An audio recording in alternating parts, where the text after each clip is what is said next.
देवसुतं देवं कंसचाणूरमर्दनं देवकी परमानन्दं कृष्णं वन्दे जगद्गुरुं श्रीपुष्पसङ्काशं हारनूपुरशोभितं रत्नकङ्कणकेयूरं कृष्णं वन्दे जगद्गुरुं कुटिलालकसंयुक्तं पूर्णचन्द्रनिभाननं विलसत्कुण्डलधरं कृष्णं वन्दे जगद्गुरुं मन्दारगन्धसंयुक्तं चारुहासं चतुर्भुजं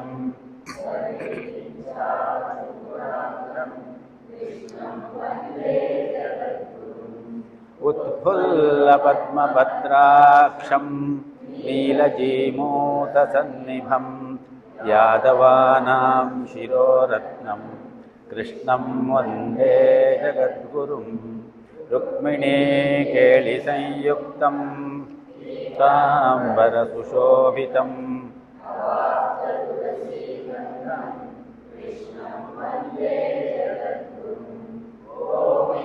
नाम कुचद्वन्द्व कुङ्कुमाङ्कितवक्षसं शीघ्रं महेश्वासं कृष्णं वन्दे जगद्गुरुं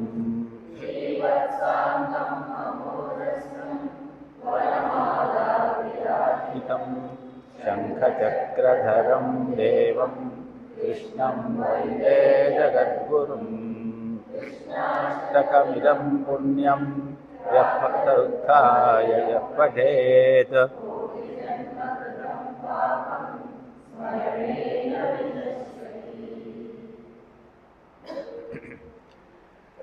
ಓಂ ತತ್ಸತ್. ಎಲ್ಲ ಆಧ್ಯಾತ್ಮ ಬಂಧುಗಳಿಗೆ ನಮಸ್ಕಾರ. 20ನೇ ಶ್ಲೋಕವನ್ನು ಹೇಳಿಕೊಂಡಿದ್ವಿ ಅಲ್ವಾ? ನ ಜಾಯತೆ ಮ್ರಿಯತೆ ವಾ ಕದಾಚಿನ್ನಾಯಂ ಭೂತ್ವಾ ಭವಿತಾ ವಾ ನ ಭೂಯಃ ಅಜೋ ನಿತ್ಯಃ ಶಾಶ್ವತೋಯಂ ಪುರಾಣೋ ನ ಹನ್ಯತೆ ಹನ್ಯಮಾನೇ ಶರೀರೆ.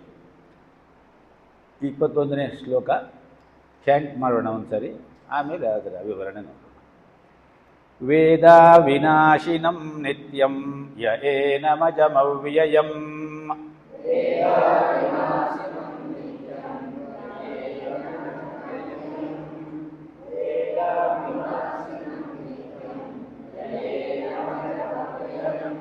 ಕಥಂ ಸ ಪುರುಷಃ ಪಾರ್ಥ ಕಂ ಘಾತಯತಿ ಹಂತಿಕಂ.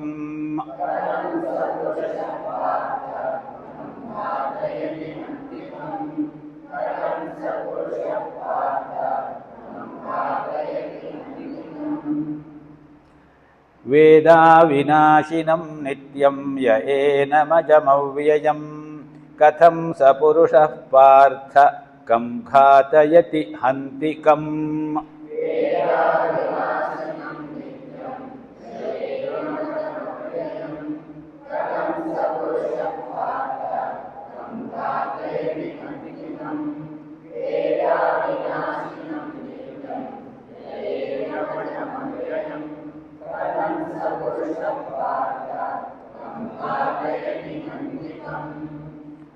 ಹೇ ಪಾರ್ಥ, ಅರ್ಜುನ, ವೇದ ಅವಿನಾಶಿನಂ. ವೇದ ಅಂದರೆ ಎರಡು ರೀತಿಯ ಅರ್ಥವೂ ಉಂಟು ಅಂತ ಹೇಳಿದ್ದೀನಿ. ವೇದ ಅಂದರೆ ಇಲ್ಲಿ ತಿಳಿದವನು ಅಂತ ಅರ್ಥ. ವೇದ ಅನ್ನುವುದಕ್ಕೆ ವೇದ ಸಂಹಿತೆ, ವೇದ ವಾಂಗ್ಮಯ ಅನ್ನುವ ಅರ್ಥವೂ ಉಂಟು. ವಿದುಲ್ರ ಜ್ಞಾನೇ ಅನ್ನುವಂತಹ ಧಾತುವಿನಿಂದ ಹುಟ್ಟಿರುವ ಆ ವೇದ ಶಬ್ದಕ್ಕೆ ತಿಳಿಯುವುದು. ಇಲ್ಲಿ ಯಹ ಯಾರು, ಏನಂ ಈ ಆತ್ಮನನ್ನು, ಅವಿನಾಶಿನಂ ನಿತ್ಯಂ ಅಜಂ ಅವ್ಯಯಂ ಯಾವತ್ತಿಗೂ ನಾಶವಾಗದೇ ಇರುವವನು, ನಿತ್ಯನು, ಹುಟ್ಟದೇ ಇರುವವನು ಹಾಗೂ ಕ್ಷಯವಾಗದೇ ಇರುವವನು ಎಂಬುದಾಗಿ ಸರಿಯಾದ ರೀತಿಯಲ್ಲಿ ತಿಳಿದುಕೊಂಡಿರ್ತಾನೋ, ವೇದ ತಿಳಿದುಕೊಂಡಿರ್ತಾನೋ ಅಂತಹವನನ್ನು ಕಥಂ ಸಹ ಕಂ ಘಾತಯತಿ ಹಂತಿಕಂ, ಅಂಥವನನ್ನು ಯಾರು ನಾಶ ಮಾಡಲಿಕ್ಕೆ ಸಾಧ್ಯ, ಯಾರನ್ನು ನಾಶ ಮಾಡಲಿಕ್ಕೆ ಸಾಧ್ಯವಿಲ್ಲವೋ ಅಂಥವನೇ ಅವಿನಾಶಿ, ಅಂಥವನೇ ಅವ್ಯಯ. ಅಂಥವನೇ ಆ ಜ. ಅದರಿಂದ ಆತ್ಮ ಒಳಗಡೆ ಇದೆ, ಅದನ್ನು ಮಾತ್ರವೇ ಏನೂ ಮಾಡಲಿಕ್ಕೆ ಸಾಧ್ಯವಿಲ್ಲ. ಹುತ್ತ ಬಡಿದ್ರೆ ಹಾವು ಸಾಯುತ್ತೆ ಅಂತ ಒಂದು ಮಾತು ಅಲ್ವಾ. ಅದೇ ರೀತಿಯಲ್ಲಿ ದೇಹವನ್ನು ನಾಶ ಮಾಡಬಹುದು, ಆದರೆ ಆತ್ಮನನ್ನು ನಾಶ ಮಾಡಲಿಕ್ಕೆ ಸಾಧ್ಯವಿಲ್ಲ. ಮುಂದಿನ ಶ್ಲೋಕಗಳಲ್ಲಿ ಹೇಳ್ತಾನೆ ಕೃಷ್ಣ, ನೈನಂ ಚಿಂದಂತಿ ಶಸ್ತ್ರಾಣಿ ನೈನಂ ದಹತಿ ಪಾವಕಃ ಅಂತ ಹೇಳಿ. ಆದ್ದರಿಂದ ಹುತ್ತವನ್ನು ಹೊಡೆದರೆ ಹೇಗೆ ಹಾವನ್ನು ನಾಶ ಮಾಡಲಿಕ್ಕೆ ಸಾಧ್ಯ ಇಲ್ಲವೋ ಆ ರೀತಿಯಲ್ಲಿ ಶರೀರವನ್ನು ನಾವು ನಾಶ ಮಾಡಬಹುದು, ಆದರೆ ಶರೀರಾಂತರ್ಗತನಾದ ಶರೀರಿ, ದೇಹ ದೇಹಿ, ಶರೀರ ಶರೀರಿ, ಶರೀರಿಯನ್ನು ನಾಶ ಮಾಡಲಿಕ್ಕೆ ಸಾಧ್ಯವಿಲ್ಲ. ನಾವು ಅವತ್ತಿಂದ ಇದೇ ತರಹ ಹೇಳ್ಕೊಂಡು ಬರ್ತಾ ಇದ್ದೀವಿ, ಆತ್ಮ ಆತ್ಮ ಆತ್ಮ ಅಂಥೇಳಿ. ಆದರೆ ನಮ್ಮಂತಹ ಸಂಸಾರಿಗಳಿಗೆ ಆತ್ಮ ಅಂತ ಹೇಳಿದ್ರೆ ಅಷ್ಟು ಸುಲಭದಲ್ಲಿ ಸಿಕ್ಕುತ್ತಾ? ಅದು ನಮಗೆ ಈ ಶರೀರ ಮುಖ್ಯ ಅಲ್ವಾ. ಅದರಿಂದ ಶರೀರವನ್ನು ನಾವು ನೆಗ್ಲೆಕ್ಟ್ ಮಾಡಬಾರ್ದು. ಕಲ್ಮಶದ ಒಲ್ಮೀಕವೆಂದೊಡಲ ಜರೆಯದಿರು ನೀನು, ಬ್ರಹ್ಮಪುರಿಯಂದದನು ಋಷಿಗಳೊರೆದಿಹರು ಕಾಣು. ಹಮ್ಮುಳ್ಳ ಹಯವ ಕಾಪಿಟ್ಟು ಕಡಿವಣ ತೊಡಿಸೆ ನಮ್ಮ ಗುರಿಗೈದಿಪುದು. ಅದು ನಮ್ಮ ಗುರಿ ಯಾವುದು ಅಂತ ಕೇಳಿದ್ರೆ ಆತ್ಮ ಸಾಕ್ಷಾತ್ಕಾರ. ಆ ಆತ್ಮ ಸಾಕ್ಷಾತ್ಕಾರ ಮಾಡಿಕೊಡ್ಲಿಕ್ಕೆ ನಮಗೆ ಸಾಧನವಾಗಿ ಇರುವಂತಹ ಈ ದೇಹ ಕುದುರೆ ಇದ್ದಂತೆ. ಈ ಕುದುರೆ ಇಂದ್ರಿಯಗಳಿಂದ, ಮನಸ್ಸಿನಿಂದ, ಬುದ್ಧಿಯಿಂದ ಹುಚ್ಚು ಕುದುರೆಯ ತರಹ ವರ್ತಿಸುತ್ತದೆ. ಆದ್ದರಿಂದ ಯಾರು ಅದರ ಮೇಲೆ ಕೂತಿರ್ತಾನೋ ಆ ಆತ್ಮಪ್ರಜ್ಞೆಯ ವಿವೇಕದಿಂದ ಒಂದು ಕಡಿವಾಣವನ್ನು ಹಾಕಿ ಸರಿಯಾದ ರೀತಿಯಲ್ಲಿ ಅದನ್ನು ನಡೆಸಲಿಕ್ಕೆ ಅವನು ಪ್ರಯತ್ನ ಪಟ್ಟರೆ ಆ ಕುದುರೆ, ಆ ದೇಹ ಅವನನ್ನು ಆತ್ಮದ ಕಡೆಗೆ ಕರ್ಕೊಂಡು ಹೋಗ್ತದೆ. ಕಲ್ಮಶದ ವಲ್ಮೀಕವೆಂದು ಒಡಲ ಜರೆಯದಿರು. ಹುತ್ತ ಅಂತ ಹೇಳಿ ಕಲ್ಮಶದ ವಲ್ಮೀಕ ಅಂತ ಹೇಳಿದ್ರೆ, ವಲ್ಮೀಕ ಅಂದರೆ ಹುತ್ತ ತಾನೆ. ಅದರಿಂದ ಈ ಶರೀರವನ್ನು ವೇದ ಅಷ್ಟಾಚಕ್ರ ನವದ್ವಾರ ಅಂತ ಹೇಳುತ್ತೆ. ಅಷ್ಟಾಚಕ್ರ ನವದ್ವಾರ ವೇದಾನಾಂ ನಾ ಪುರೋಹಿತ ಅನ್ನುವ ಮಾತುಂಟು ವೇದದಲ್ಲಿ. ಅಂದರೆ 8 ಚಕ್ರಗಳು 9 ದ್ವಾರಗಳು ಇರುವಂತಹ ಈ ಶರೀರ ಯಾರಿಂದಲೂ ಜಯಿಸಲಿಕ್ಕೆ ಸಾಧ್ಯವಾಗದೇ ಇರುವಂತಹ ಒಂದು ಪುರಿ. ಅದನ್ನು ನಾವು ಸರಿಯಾದ ರೀತಿಯಲ್ಲಿ ಅದು ಒಳಗಡೆ ಹಿರಣ್ಮಯ ಕೋಶ ಅಂತ ಹೇಳ್ತಾರೆ. ಒಳಗಡೆ ಹಿರಣ್ಮಯ ಕೋಶದಲ್ಲಿ ಆ ಆತ್ಮ ಕೂತಿದ್ದಾನೆ. ಅವನನ್ನು ನಾವು ನೋಡಿಕೊಳ್ಳುವ ಪ್ರಯತ್ನದಲ್ಲಿ ನಮ್ಮ ಸಾಧನೆ ಜಾಸ್ತಿ ಆಗಬೇಕು. ಆ ರೀತಿಯಲ್ಲಿ ಆ ಸಾಧನೆ ಜಾಸ್ತಿಯಾಗಿ ನಮಗೆ ಆ ಆತ್ಮದ ವಿಚಾರವಾಗಿ ಸ್ವಲ್ಪವಾದರೂ ತಿಳುವಳಿಕೆ ಬರ್ತಾ ಬರ್ತಾ ಬರ್ತಾ ಹೋದರೆ ಆವಾಗ ಕಂ ಘಾತಯತಿ ಹಂತಿ ಕಂ ಅನ್ನುವಂತಹ ಆ ಪದಗಳು ನಮ್ಮ ತಿಳುವಳಿಕೆಗೆ, ಅರಿವಿಗೆ ಬರ್ತದೆ. ಮುಂದೆ ಇದನ್ನು ಪೂರ್ತಿ ಮಾಡುವಾಗ ನಮಗೆ ಒಂದು ಸರಿಯಾದ ಚಿತ್ರಣ ಸಿಗಬಹುದು. ಇದನ್ನು ಇವಾಗ ಈ ಶ್ಲೋಕಕ್ಕೆ ಇಷ್ಟು ಅರ್ಥವನ್ನು ತಿಳ್ಕೊಂಡು, ಅಕ್ಷರಾರ್ಥ ಇದು, ಶಬ್ದಾರ್ಥ ಅಷ್ಟನೆಯ. ಅಂತರಂಗಕ್ಕೆ ಹೋಗ್ತಾ ಹೋದರೆ ಒಂದೊಂದು ಶ್ಲೋಕಕ್ಕೂ ನಮಗೆ ಕಷ್ಟ ಆಗ್ತದೆ, ನಾನು ಹೇಳಲಿಕ್ಕೆ ಸಾಧ್ಯ ಆಗೋದಿಲ್ಲ. ಆದ್ದರಿಂದ ಇಷ್ಟು ತಿಳ್ಕೊಂಡು ಮುಂದಿನ ಶ್ಲೋಕಕ್ಕೆ ಹೋಗೋಣ. ವಾಸಾಂಸಿ ಜೀರ್ಣಾನಿ ಯಥಾ ವಿಹಾಯ ನವಾನಿ ಗೃಹ್ಣಾತಿ ನರೋಪರಾಣಿ.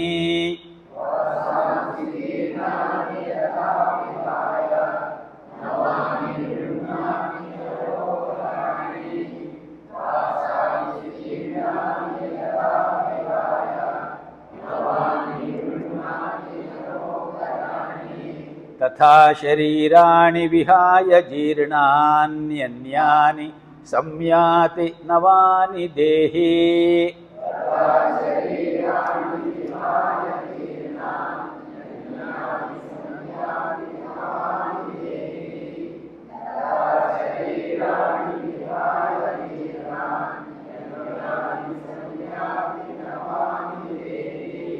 ವಾಸಾಂಸಿ ಜೀರ್ಣಾನಿ ಯಥಾ ವಿಹಾಯ ನವಾನಿ ಗೃಹ್ಣಾತಿ ನರೋಪರಾಣಿ. ತಥಾ ಶರೀರಾಣಿ ವಿಹಾಯ ಜೀರ್ಣಾನ್ಯನ್ಯಾನಿ ಸಂಯಾತಿ ನವಾನಿ ದೇಹಿ.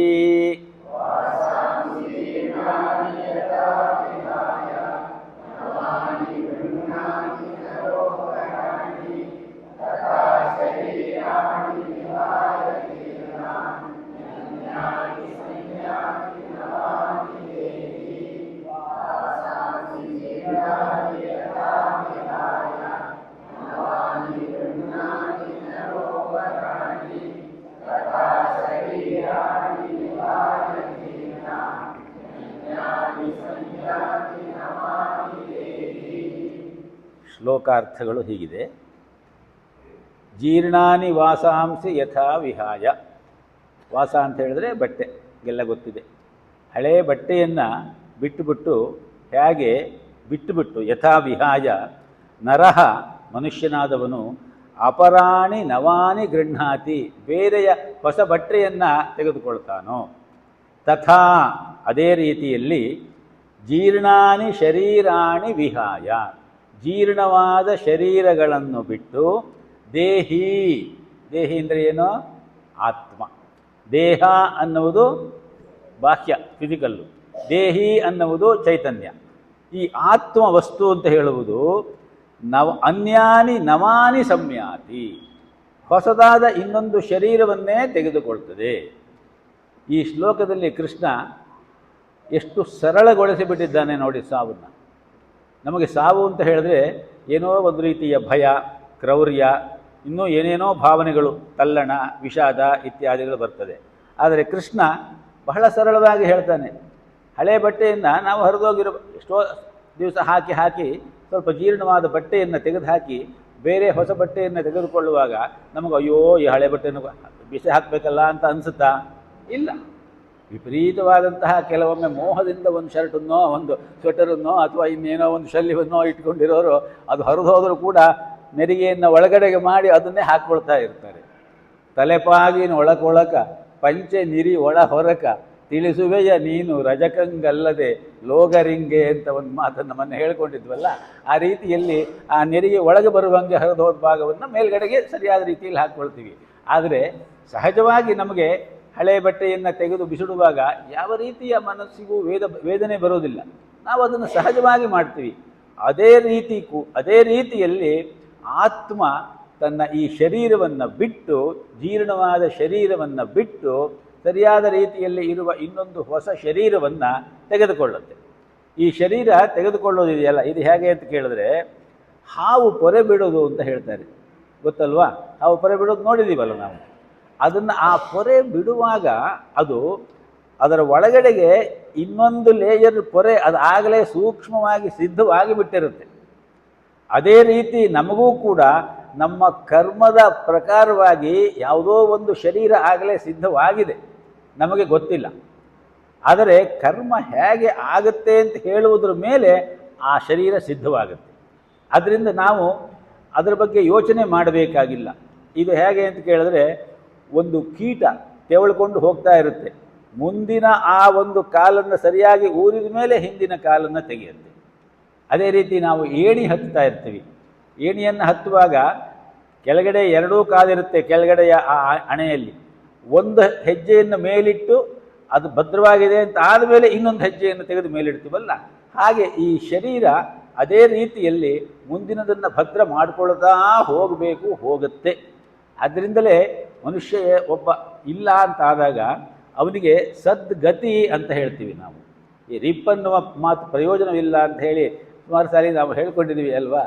ರಿಪ್ ಅಂದರೆ ರಪ್ ಅಂದರೆ ಹೊಡೆದಂಗೆ ಆಗುತ್ತೆ ನಮಗೆ. ರಿಪ್ ಅಂತ ಹೇಳಿದ್ರೆ ರೆಸ್ಟ್ ಇನ್ ಪೀಸ್ ಅಂತ ಹೇಳಿಬಿಟ್ಟಲ್ವೇ. ಆದ್ದರಿಂದ ಅದಲ್ಲ, ನಿಜವಾಗಿ ಹೇಳಬೇಕಾದ್ರೆ ಸದ್ಗತಿ ಸಿಗಬೇಕು ನಮಗೆ. ಯಾವ ಗತಿ? ಸದ್ಗತಿ ಅಂತ ಹೇಳಿದ್ರೆ ಇವತ್ತಿರುವುದಕ್ಕಿಂತ ಇನ್ನೂ ಒಳ್ಳೆಯ ಗತಿ. ಉಷಿತ್ವ ಶಾಶ್ವತೀ ಸಮಾಹ ಶುಚೀನಾಂ ಶ್ರೀಮತಾಂ ಗೇಹೆ ಯೋಗಭ್ರಷ್ಟ ಅಭಿಜಾಯತೆ ಅಂತ ಹೇಳಿ ಮುಂದೆ ಧ್ಯಾನ ಯೋಗದಲ್ಲಿ ಕೃಷ್ಣ ಹೇಳ್ತಾನೆ ಆ ಮಾತನ್ನು. ಆ ರೀತಿಯಲ್ಲಿ ನಾವು ಶರೀರವನ್ನು ಚೇಂಜ್ ಮಾಡ್ಕೊಳ್ತಾ ಹೋಗಬೇಕು. ಸ್ವಪ್ನ ಲೋಕದಲ್ಲಿ ನಾವು ಇರ್ತೀವಾಗ ನಾವು ಜಾಗೃತರಾಗಿದ್ದೇವೆ. ಜಾಗೃತವಾಗಿದ್ದಾಗ ಇಲ್ಲಿ ಯಾವುದೋ ಅನುಭವಗಳು ನಮ್ಮನ್ನು ಬಂದು ಸೇರಿಕೊಳ್ಳುತ್ತವೆ. ಅದೇ ರೀತಿ ನಾವು ಸ್ವಪ್ನಕ್ಕೆ ಹೋಗ್ತೀವಿ. ಸ್ವಪ್ನಕ್ಕೆ ಹೋದಾಗ ಅಲ್ಲಿಯ ಅನುಭವಗಳೇ ಬೇರೆ ಆಗ್ತದೆ. ಆವಾಗ ನಾವು ಜಾಗೃತರಾಗಿದ್ದಾಗ ಯಾವ ಅನುಭವಗಳನ್ನು ಪಡೆದಿರ್ತೀವೋ ಅದರ ಬಗ್ಗೆ ನಾವಲ್ಲಿ ಯೋಚನೆಯೇ ಮಾಡೋದಿಲ್ಲ. ಆಮೇಲೆ ಮತ್ತೆ ಆ ಕನಸಿನಿಂದ ಮತ್ತೆ ಜಾಗೃತಾವಸ್ಥೆಗೆ ಬರ್ತೀವಿ. ಜಾಗೃತಾವಸ್ಥೆಗೆ ಬಂದಾಗ ಕನಸಿನ ಯಾವ್ಯಾವುದೋ ಅನುಭವಗಳು ನಮಗೆ ಸ್ವಲ್ಪ ಜ್ಞಾಪಕ ಇರ್ಬೋದು, ಆದರೆ ಅದರ ಬಗ್ಗೆ ನಾವು ಹೆಚ್ಚಿಗೆ ತಲೆ ಬಿಸಿ ಮಾಡಿಕೊಳ್ಳೋದಿಲ್ಲ. ಆ ರೀತಿಯಲ್ಲಿ ಸ್ವಪ್ನಕ್ಕೆ ಹೋಗುವುದು, ಜಾಗೃತಾವಸ್ಥೆಗೆ ಬರುವುದು, ಜಾಗೃತಾವಸ್ಥೆಗೆ ಬರುವುದು, ಸ್ವಪ್ನಕ್ಕೆ ಹೋಗುವುದು, ಹೀಗೆ ನಮ್ಮ ಜನ್ಮದಲ್ಲಿ ನಡೀತಾನೇ ಇರುತ್ತೆ ಜೀವನದಲ್ಲಿ. ಡಿ ವಿ ಜಿಯವರು ಇದನ್ನು ಹೇಳ್ತಾರೆ ನೋಡಿ, ಸ್ವಪ್ನ ಲೋಕವ ಜಾಗೃತಂ ಸುಳ್ಳೆನುವನಲ್ತೆ. ಸ್ವಪ್ನ ಲೋಕವನ್ನು ಜಾಗೃತನಾಗಿದ್ದವನು, ಅವೆಲ್ಲ ಕನಸು ಬಿಡಪ್ಪ, ಅದೆಲ್ಲ ಆಗೋದು ಹೋಗೋದು ಅಲ್ಲ ಅಂತ ಹೇಳ್ತೀವಲ್ಲ. ಹಾಗೆ ಸ್ವಪ್ನ ಲೋಕವ ಜಾಗೃತಂ ಸುಳ್ಳೆನುವನಲ್ತೆ ಸುಪ್ತಂಗೆ ಜಾಗೃತನ ಲೋಕಮಂ ಸುಳ್ಳೇ. ಕನಸು ನಿದ್ರೆ ಮಾಡಿಕೊಂಡು ಕನಸು ಕಾಣ್ತಾ ಇರುವವನಿಗೆ ಜಾಗೃತನ ಲೋಕವೇ ಇಲ್ಲ ಅಲ್ವಾ. ಸ್ವಪ್ನ ಜಾಗೃತ್ ಸುಪ್ತಿಗಳ ಹಿಂದೆ ನಿರ್ಲಿಪ್ತ ಗುಪ್ತಾತ್ಮ ನಿಹನು ಕಾಣು ಮಂಕು.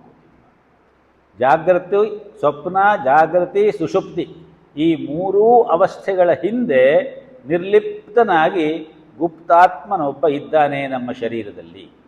ಅವನು ಎಲ್ಲವನ್ನೂ ಸಾಕ್ಷಿ ಸ್ವರೂಪನಾಗಿ ನೋಡ್ತಾ ಇದ್ದಾನೆ. ಶಂಕರಾಚಾರ್ಯರು ಮನೀಷಾ ಪಂಚಕ ಅಂತ ಒಂದು ಬರೆದಿದ್ದಾರೆ. ಬೇಕಾದಷ್ಟು ಪಂಚಕಗಳನ್ನು ಬರೆದಿದ್ದಾರೆ. ಅದರಲ್ಲಿ ಮನೀಷಾ ಪಂಚಕ ಒಂದು. ಆಚಾರ್ಯರು ವಾರಣಾಸಿಯಲ್ಲಿ ಇದ್ದಾಗ ಅವರ 12ರಿಂದ 16ನೇ ವರ್ಷ, ಆ ವರ್ಷದಲ್ಲಿ ಅವರಲ್ಲಿದ್ದರು.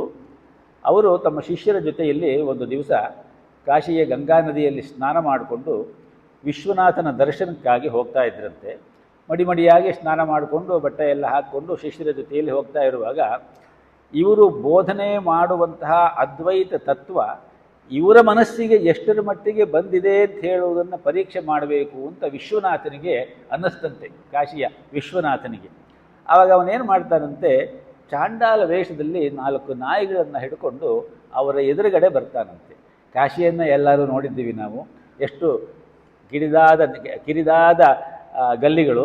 ಅಲ್ಲಿ ಒಬ್ಬರು ಆ ಕಡೆಯಿಂದ ಬಂದರೆ ಇನ್ನೊಬ್ಬರು ಈ ಕಡೆಯಿಂದ ಹೋದರೆ ಒಬ್ರಿಗೊಬ್ಬರಿಗೆ ತಾಗದೆ ಹೋಗಲಿಕ್ಕೆ ಸಾಧ್ಯವಿಲ್ಲ.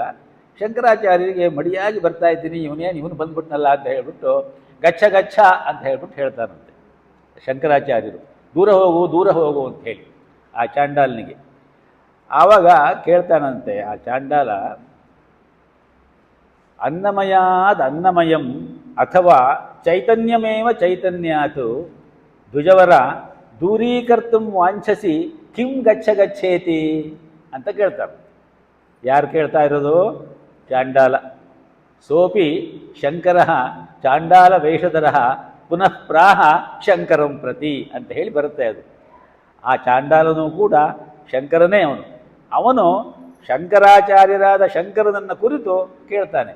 ಅನ್ನಮಯಾತ್ ಅನ್ನಮಯಂ, ಶರೀರ ಏನಿದೆಯಲ್ಲ, ಅನ್ನಮಯವಾದ ಶರೀರದಿಂದ ನಿನ್ನ ಶರೀರದಿಂದ ಅದೇ ರೀತಿಯ ಅನ್ನಮಯವಾದ ನನ್ನ ಶರೀರ ದೂರ ಹೋಗಬೇಕು ಅಂತ ಹೇಳ್ತಾ ಇದೆಯೋ, ಅಥವಾ ಚೈತನ್ಯಮೇವ ಚೈತನ್ಯಾತು, ಎಲ್ಲವನ್ನೂ ಆವರಿಸಿಕೊಂಡು ನಿನ್ನಲ್ಲಿ ಇರುವಂತೆಯೇ ನನ್ನಲ್ಲೂ ಇರುವ ಒಂದೇ ಒಂದಾದಂತಹ ಆ ಚೈತನ್ಯ ಸ್ವರೂಪವಾದ ಶಕ್ತಿಯಿಂದ ದೂರ ಹೋಗಬೇಕು ಅಂತ ಹೇಳ್ತಾ ಇದೆಯೋ.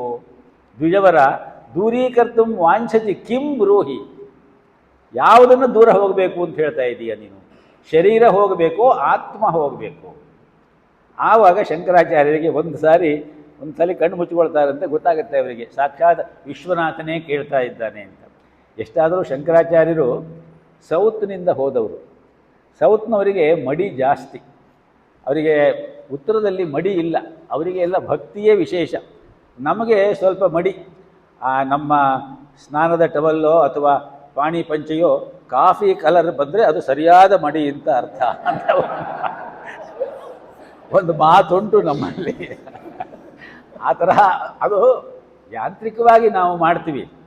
ಪ್ರತಿನಿತ್ಯ ನಾವು ಬಟ್ಟೆಯನ್ನು ಒಗೆದು ಉಟ್ಟುಕೊಳ್ಳಬೇಕು ಅಂತ ಹೇಳೋದು ನಿಯಮ. ಆದರೆ ಕೆಲವೊಮ್ಮೆ ನಾವು ಮಡಿ ಅಂತ ಹೇಳ್ಬಿಟ್ಟು ಆ ಸಿಲ್ಕೋ ಪಲ್ಕೋ ಏನೋ ಮಾಡ್ತೀವಲ್ಲ, 3 ತಿಂಗಳಾದರೂ ಅದನ್ನು ನಾವು ಒಗೆದಿರೋದಿಲ್ಲ, ಅದು ಉಟ್ಕೊಂಡ್ಬಿಟ್ರೆ ನಮಗೆ ಮಡಿ. ಈ ತರಹ ಸೌತ್ನಲ್ಲಿ ಮಡಿ ಜಾಸ್ತಿ. ಇದಕ್ಕೊಂದು ಅಪ್ಪಯ್ಯ ದೀಕ್ಷಿತರು ಅಂತ ಒಬ್ಬ ಮಹಾನ್ ಮಹಿಮಾವಂತರು ಇದ್ದರು. ಅವರದ್ದು ಒಂದು ಕಥೆ ಇದೆ, ಅದು ಬೇಡ, ಅದು ಇನ್ನೊಂದು ಜೊತೆ ಹೇಳ್ತೀನಿ. ಶಂಕರಾಚಾರ್ಯರಿಗೆ ಸ್ವಲ್ಪ ಮಡಿಯ ಭಾವ ಜಾಸ್ತಿ ಇತ್ತು, ಹಾಗಾಗಿ ದೂರ ಹೋಗು ಅಂತ ಹೇಳಿದ್ರು. ಯಾವಾಗ ಆ ಚಾಂಡಾಲ ಈ ರೀತಿ ಕೇಳಿನೋ, ಅನ್ನಮಯವಾದ ನಿನ್ನ ಶರೀರದಿಂದ ಅನ್ನಮಯವಾದ ನನ್ನ ಶರೀರ ದೂರ ಹೋಗಬೇಕು, ಅಥವಾ ಚೈತನ್ಯಯುಕ್ತವಾದಂತಹ ನಿನ್ನ ಆತ್ಮ ಅದೇ ಚೈತನ್ಯಯುಕ್ತವಾದ ನನ್ನ ಆತ್ಮದಿಂದ ದೂರ ಹೋಗಬೇಕು ಅಂತ ಹೇಳಿ, ಆವಾಗ ಶಂಕರಾಚಾರ್ಯರಿಗೆ ರಿಯಲೈಸ್ ಆಗುತ್ತೆ, ಹೌದು, ನಾನು ಏನು ಬೋಧನೆ ಮಾಡಬೇಕು ಅಂತ ಹೊರಟಿದ್ದೇನೋ ಅದ್ವೈತ ಅಂತ ಹೇಳೋದು, ಅದನ್ನು ಸರಿಯಾಗಿ ತಿಳಿಸಿಕೊಡ್ತಾ ಇದ್ದಾನೆ ಈ ಮನುಷ್ಯ. ಇವನು ಯಾರಿವನು ಅಂತ ಹೇಳಿ ಹೀಗೆ ಯೋಚನೆ ಮಾಡಿದಾಗ ಅವರಿಗೆ ಇವನು ಸಾಕ್ಷಾತ್ ಶಂಕರ. 4 ನಾಯಿಗಳನ್ನು ಹಿಡ್ಕೊಂಡು ಬಂದಿರ್ತಾನಲ್ಲ, 4 ವೇದಗಳು. ಹಾಗಾಗಿ ಗೌರಿ ಸಹಿತನಾಗಿಯೇ ಬಂದಿರ್ತಾನೆ ಅಂತ ಅಲ್ಲಿ ಬರ್ತದೆ. ಆವಾಗ ಶಂಕರಾಚಾರ್ಯರು 5 ಶ್ಲೋಕಗಳಲ್ಲಿ ಚಾಂಡಾಲೋಸ್ತು ದ್ವಿಜೋಸ್ತು, ಯಾರೇ ಆಗಿದ್ದರೂ ಕೂಡ ಅವನೇ ನನ್ನ ಗುರು ಅನ್ನುವಂತಹ ರೀತಿಯಲ್ಲಿ 5 ಶ್ಲೋಕಗಳನ್ನು ಹೇಳ್ತಾರೆ. ಅದು ಮನೀಷಾ ಪಂಚಕ ಅಂತ ಹೇಳಿ ಬಹಳ ಪ್ರಸಿದ್ಧವಾದದ್ದು. ಅದರಲ್ಲಿ ಈ ಸ್ವಪ್ನದ ಬಗ್ಗೆ ಅವರು ಒಂದು ಶ್ಲೋಕವನ್ನು ಹೇಳ್ತಾರೆ. ಜಾಗ್ರತ್ ಸ್ವಪ್ನ ಸುಷುಪ್ತಿಷು ಸ್ಫುಟತರ ಯಾ ಸಂವಿದುಜೃಂಭತೆ. ಜಾಗ್ರತ್ ಸ್ವಪ್ನ ಸುಷುಪ್ತಿಷು ಸ್ಫುಟತರ ಯಾ ಸಂವಿದುಜೃಂಭತೆ. ಆ ಬ್ರಹ್ಮಾದಿ ಪಿಪೀಲಿಕಾಂತ ತನುಷು ಪ್ರೋತಾ ಜಗತ್ ಸಾಕ್ಷಿಣೀ. ಸೈವಾಹಂ ನ ಚ ದೃಶ್ಯವಸ್ತ್ವಿತಿ ದೃಢ ಪ್ರಜ್ಞಾ ಯಸ್ಯಾಸ್ತಿ ಚೇತ್. ಚಾಂಡಾಲೋಸ್ತು ದ್ವಿಜೋಸ್ತು ಗುರುರಿತ್ಯೇಷಾ ಮನೀಷಾ ಮಮ ಅಂತ ಹೇಳಿ ಒಂದು ಶ್ಲೋಕ ಅದು. ಅದರಲ್ಲಿ ಅವ್ರು ಏನು ಹೇಳ್ತಾರೆ ಅಂತ ಕೇಳಿದ್ರೆ, ಯಾವ ಶುದ್ಧ ಅರಿವು, ಜಾಗ್ರತ್ ಸ್ವಪ್ನ ಸುಷುಪ್ತಿಷು ಸ್ಫುಟತರ ಯಾ ಸಂವಿತ್ ಅಂತ ಹೇಳಿದ್ರೆ ಆ ಅರಿವು, ಪ್ರಜ್ಞೆ ಅಂತ ಹೇಳೋದು ಏನು? ಪ್ರಜ್ಞಾನಂ ಬ್ರಹ್ಮ ಅಂತ ನಾವು ಹೇಳ್ಕೊಂಡಿದ್ದೀವಿ. ಪ್ರಜ್ಞೆ ಬೇರೆ ಅಲ್ಲ, ಬ್ರಹ್ಮ ಬೇರೆ ಅಲ್ಲ. ಅರಿವು ಬೇರೆ ಅಲ್ಲ, ಬ್ರಹ್ಮ ಬೇರೆ ಅಲ್ಲ. ಸತ್ ಚಿತ್ ಆನಂದ ಅನ್ನುವುದರಲ್ಲಿ ಆ ಚಿತ್ ಭಾವವೇ ಪ್ರಜ್ಞೆ. ಯಾವ ಬೆಳಕಾಗಿ ನನ್ನನ್ನು ಜಾಗ್ರತ್ ಸ್ವಪ್ನ ಸುಷುಪ್ತಿ ಭಾವದಲ್ಲಿ ಸರಿಯಾದ ರೀತಿಯಲ್ಲಿ ನನ್ನಲ್ಲಿ ಒಂದೇ ತರಹ ಇರ್ತದೋ, ಸಂವಿತ್ ಉಜೃಂಭತೆ, ಯಾವ ಅರಿವು ನನ್ನನ್ನು ಸರಿಯಾದ ರೀತಿಯಲ್ಲಿ ಚೈತನ್ಯಮಯವಾಗಿ ಇಟ್ಟಿರುತ್ತದೆಯೋ, ಆ ಬ್ರಹ್ಮಾದಿ ಪಿಪೀಲಿಕಾಂತ ತನುಷು ಪ್ರೋತ ಜಗತ್ ಸಾಕ್ಷಿಣಿ. ಚತುರ್ಮುಖ ಬ್ರಹ್ಮನಿಂದ ಹಿಡಿದು ಪಿಪೀಲಿಕಾ ಅಂದರೆ ಇರುವೆ, ಒಂದು ಇರುವೆಯವರೆಗೆ ಜಗತ್ತಿನ ಎಲ್ಲವನ್ನೂ ಕೂಡ ಚೈತನ್ಯ ಸ್ವರೂಪವಾದಂತಹ ರೀತಿಯಲ್ಲಿ ನೆಲೆಗೊಳ್ಳಲಿಕ್ಕೆ ಕಾರಣವಾಗ್ತಾ ಇದೆಯೋ, ಯಾವ ಶುದ್ಧ ಚೈತನ್ಯ, ಯಾವ ಶುದ್ಧ ಪ್ರಜ್ಞೆ, ಯಾವ ಶುದ್ಧ ಚೈತನ್ಯ, ಜೊತೆಗೆ ಪ್ರೋತ ಅಂತ ಹೇಳಿದ್ರೆ ಚೈತನ್ಯದಿಂದ ಬೆಳಗಲಿಕ್ಕೆ ಕಾರಣವಾಗುತ್ತದೆಯೋ, ಜಗತ್ ಸಾಕ್ಷಿಣಿ ಹಾಗೂ ಜಗತ್ತಿನ ಸಾಕ್ಷಿ ಸ್ವರೂಪವಾಗಿದೆಯೋ, ಸ ಏವ ಅಹಂ, ಅದುವೇ ನಾನು. ಸೈವಾಹಂ ನಚ ದೃಶ್ಯ ವಸ್ತುವಿತಿ, ನಾನು ಕಾಣ್ತಾ ಇರುವಂತಹ ಈ ಶರೀರ ಅಲ್ಲ ಎನ್ನುವಂತಹ ದೃಢ ಪ್ರಜ್ಞೆ, ಸರಿಯಾದ ನಿರ್ದಿಷ್ಟವಾದ ತಿಳುವಳಿಕೆ ಯಾರಲ್ಲಿದೆಯೋ ಅವನು 2 ಸಾರಿ ಹುಟ್ಟಿ ಬಂದಂತಹ ದ್ವಿಜನಾದರೂ ಆಗಿರಬಹುದು ಅಥವಾ ಚಾಂಡಾಲನಾದರೂ ಆಗಿರಬಹುದು, ಅವನು ನನ್ನ ಗುರು ಅಂತ ಹೇಳಿ ನಾನು ಒಪ್ಕೊಳ್ತೀನಿ ಅಂತ ಹೇಳಿ 5 ಶ್ಲೋಕಗಳನ್ನು ಹೇಳಿ ರಸ್ತೆಯಲ್ಲೇ ಸಾಕ್ಷಾತ್ ನಮಸ್ಕಾರ ಮಾಡ್ತಾರೆ ಶಂಕರನಿಗೆ ಅನ್ನುವಂತಹ ರೀತಿಯಲ್ಲಿ ಕಥೆ ಬರ್ತದೆ. ಕಥೆಯ ಶಂಕರ ದಿಗ್ವಿಜಯದಲ್ಲಿ ಇಂತಹ ಕಥೆಗಳಿಗೆಲ್ಲ ಹೆಚ್ಚಿಗೆ ಪ್ರಾಶಸ್ತ್ಯ ಕೊಟ್ಟಿಲ್ಲ. ಆದರೆ ಆ ಶ್ಲೋಕಗಳು ಇವುಗಳನ್ನೆಲ್ಲ ಪ್ರಕರಣ ಸ್ತೋತ್ರಗಳು ಅಂತ ಹೇಳ್ತಾರೆ. ಸೈವಾಹಂ ಅಂತ ಹೇಳುವಾಗ ನಾನು ಅದೇ ಅಂತ ಹೇಳಿದ್ರೆ ಯಾವುದು? ಇನ್ನೊಂದು ಸ್ವರೂಪಾನುಸಂಧಾನ ಷಟ್ಕ ಅಂತ ಒಂದು ಶಂಕರಾಚಾರ್ಯರದ್ದೇ ಪ್ರಕರಣ ಸ್ತೋತ್ರ ಉಂಟು. ಅದರಲ್ಲಿ ಹೇಳ್ತಾರೆ, ನಾನು ಅಂದರೆ ಯಾರು, ಆತ್ಮ ಅಂದರೆ ಯಾರು ಅಂತ ಹೇಳಿ ಪ್ರಶ್ನೆ ಮಾಡ್ತಾ ಮಾಡ್ತಾ ನಾನು ಶರೀರವಲ್ಲ, ನೇತಿ ಶರೀರವಲ್ಲ, ಆಮೇಲೆ ಪ್ರಾಣವಲ್ಲ, ಮನಸ್ಸಲ್ಲ, ಬುದ್ಧಿ ಅಲ್ಲ, ಅಹಂಕಾರವಲ್ಲ, ಹೀಗೆ ಎಲ್ಲವನ್ನೂ ನೇತಿ ನೇತಿ ನೇತಿ ಅಂತ ಹೇಳಿ ತೆಗೆದುಹಾಕಿದಾಗ ಕೊನೆಯಲ್ಲಿ ಏನೋ ಒಂದು ಉಳಿಯುತ್ತಲ್ಲ, ಅದು ನಾನು. ಇದನ್ನು ಅವರು ಆ ಸ್ವರೂಪಾನುಸಂಧಾನದಲ್ಲಿ ಬಹಳ ಸುಂದರವಾಗಿ ಹೇಳ್ತಾರೆ. ನಿಷೇಧೆ ಕೃತೆ ನೇತಿ ನೇತೀತಿ ವಾಕ್ಯೈಃ. ನಿಷೇಧೆ ಕೃತೆ ನೇತಿ ನೇತೀತಿ ವಾಕ್ಯೈಃ ಸಮಾಧಿಸ್ಥಿತಾನಾಂ ಯದಾ ಭಾತಿ ಪೂರ್ಣಂ ಅವಸ್ಥಾತ್ರಯಾತೀತಮೇಕಂ ತುರೀಯಂ ಪರಂ ಬ್ರಹ್ಮ ನಿತ್ಯಂ ತದೇವಾಹಮಸ್ಮಿ. ನಿತ್ಯಂ ಪರಬ್ರಹ್ಮಸ್ವರೂಪರಾಗಿ ತತ್ ಏವ ಅಹಂ ಅಸ್ಮಿ, ಅದೇ ನಾನಾಗಿದ್ದೇನೆ. ಯಾವುದಾಗಿದ್ದೇನೆ? ನಿಷೇಧೇ ಕೃತೆ, ಅದಲ್ಲ ಇದಲ್ಲ ಇದಲ್ಲ ಇದಲ್ಲ. ವೇದಾಂತದಲ್ಲಿ ಅದು ಒಂದು ದೊಡ್ಡ ಒಂದು ಚಿಂತನೆ. ಇದಲ್ಲ ಇದಲ್ಲ ಇದಲ್ಲ ಎಲ್ಲವನ್ನೂ ತೆಗೆದು ಹಾಕ್ತಾ ಹಾಕ್ತಾ ಹಾಕ್ತಾ ಹಾಕ್ತಾ ಹಾಕ್ತಾ ಕೊನೆಯಲ್ಲಿ ಏನು ಉಳಿಯುತ್ತೆ? ಏನೂ ಉಳಿಯಲ್ಲ, ಅಲ್ಲಿ ಶೂನ್ಯ. ಇದನ್ನೇ ಶೈವ ಸಿದ್ಧಾಂತದಲ್ಲಿ ಶೂನ್ಯ ಸಂಪಾದನೆ ಅಂತ ಕೂಡ ಹೇಳ್ತಾರೆ. ಏನೂ ಉಳಿಯಲ್ಲ. ನೀವು ಮೇಲ್ಗಡೆ ಯೋಗದಲ್ಲೇ ಇದೆಲ್ಲ ಬಹಳ ಸುಂದರವಾಗಿ ಬರ್ತದೆ. ನಮ್ಮ ಹೊರ ಲೇಯರ್ ಒಳಗಡೆಗೆ ಇನ್ನೊಂದು ಲೇಯರ್ ಇದೆ, ಅದರೊಳಗಡೆ ಇನ್ನೊಂದು ಲೇಯರ್ ಇದೆ, ಅದರ ಒಳಗಡೆಗೆ ಇನ್ನೊಂದು ಲೇಯರ್ ಇದೆ. ಒಳಗಡೆಗೆ ಆ ಚೈತನ್ಯ ಸ್ವರೂಪವಾದ ಆತ್ಮವಸ್ತು ಇದೆ. ಆತ್ಮವಸ್ತುಗೆ ಏನು ರೂಪ ಇದೆ? ಯಾವ ರೂಪವೂ ಇಲ್ಲ. ನಿರಾಕಾರಮೇಕಂ ತುರೀಯಂ ಅಂತ ಹೇಳ್ಬಿಟ್ಟು ಇದನ್ನು ಶಂಕರಾಚಾರ್ಯರು, ತುಳಸಿದಾಸರು ತಮ್ಮ ರುದ್ರಾಷ್ಟಕದಲ್ಲಿ ಸ್ತೋತ್ರ ಮಾಡ್ತಾರೆ. ಆ ರೀತಿಯಲ್ಲಿ ನಿಷೇಧೆ, ಈರುಳ್ಳಿಯನ್ನು ಬಿಡಿಸಿದ್ರೆ ನೀವು ಅದೊಂದು ಸಣ್ಣ ಉದಾಹರಣೆ ಬೇಕಾದ್ರೆ ತಗೊಳ್ಬಹುದು. ಈರುಳ್ಳಿಯನ್ನು ಬಿಡಿಸ್ತಾ ಹೋದರೆ ಬಿಡಿಸ್ತಾ ಬಿಡಿಸ್ತಾ ಬಿಡಿಸ್ತಾ ಬಿಡಿಸ್ತಾ ಅದರ ಪರಿಮಳ ಹರಡ್ಕೊಳ್ಳುತ್ತೆ. ಆದರೆ ಆ ಪರಿಮಳಕ್ಕೆ ಕಾರಣವಾದದ್ದು ಎಲ್ಲಿ ಒಳಗಡೆಗೆ ಏನಾದ್ರು ಇದೆಯಾ ಅಂತಂದರೆ ಕೊನೆಯಲ್ಲಿ ಏನೂ ಇಲ್ಲ, ಎಲ್ಲ ಲೇಯರ್ ಲೇಯರ್ ಲೇಯರ್ ಆಗಿಬಿಟ್ಟು ಅದು ಪೂರ್ತಿ ನಾಶ ಆಗೋಗ್ಬಿಡ್ತದೆ. ಆ ರೀತಿಯಲ್ಲಿ ನಿಷೇಧೇ ಕೃತೆ ನೇತಿ ನೇತೀತಿ ವಾಕ್ಯೈ ಸಮಾಧಿಸ್ಥಿತಾನಾಂ ಯದಾ ಆಭಾತಿ ಪೂರ್ಣಂ ತುರಿಯ. ನಾವು ಅವಸ್ಥಾತ್ರಯಾತೀತಮೇಕಂ, ಅವಸ್ಥಾತ್ರಯ ಅಂತ ಹೇಳಿದ್ರೆ ಸ್ವಪ್ನ, ಜಾಗೃತ್ ಮತ್ತು ಸುಷುಪ್ತಿ, ಈ ಮೂರೂ ಅವಸ್ಥೆಗಳಿಗಿಂತ ಮೇಲಿರುವ ಇನ್ನೊಂದು ಅವಸ್ಥೆ ಇದೆ. ಅದನ್ನೇ ತುರೀಯಾವಸ್ಥೆ ಅಂತ ಹೇಳ್ತಾರೆ. ಆ ತುರೀಯಾವಸ್ಥೆಯೇ ನಮ್ಮ ಸಮಾಧಿ ಅನ್ನುವ ಮಾತುಂಟು. ಹಾಗೆ ತುರೀಯಾವಸ್ಥೆಯಲ್ಲಿ ಸಮಾಧಿ ಸ್ಥಿತಿಯಲ್ಲಿ ನಿಂತಾಗ ಯದಾ ಭಾತಿ ಪೂರ್ಣಂ, ಸಂಪೂರ್ಣವಾಗಿ ನಮಗೆ ಹೊಳೆಯುತ್ತದೆಯೋ, ನಮ್ಮ ಅನುಭವಕ್ಕೆ ಬರುತ್ತದೆಯೋ, ಆ ಅನುಭವವೇ ತದೇವಾಹಮಸ್ಮಿ, ಅದೇ ಪರಬ್ರಹ್ಮ ನಿತ್ಯವಾದದ್ದು.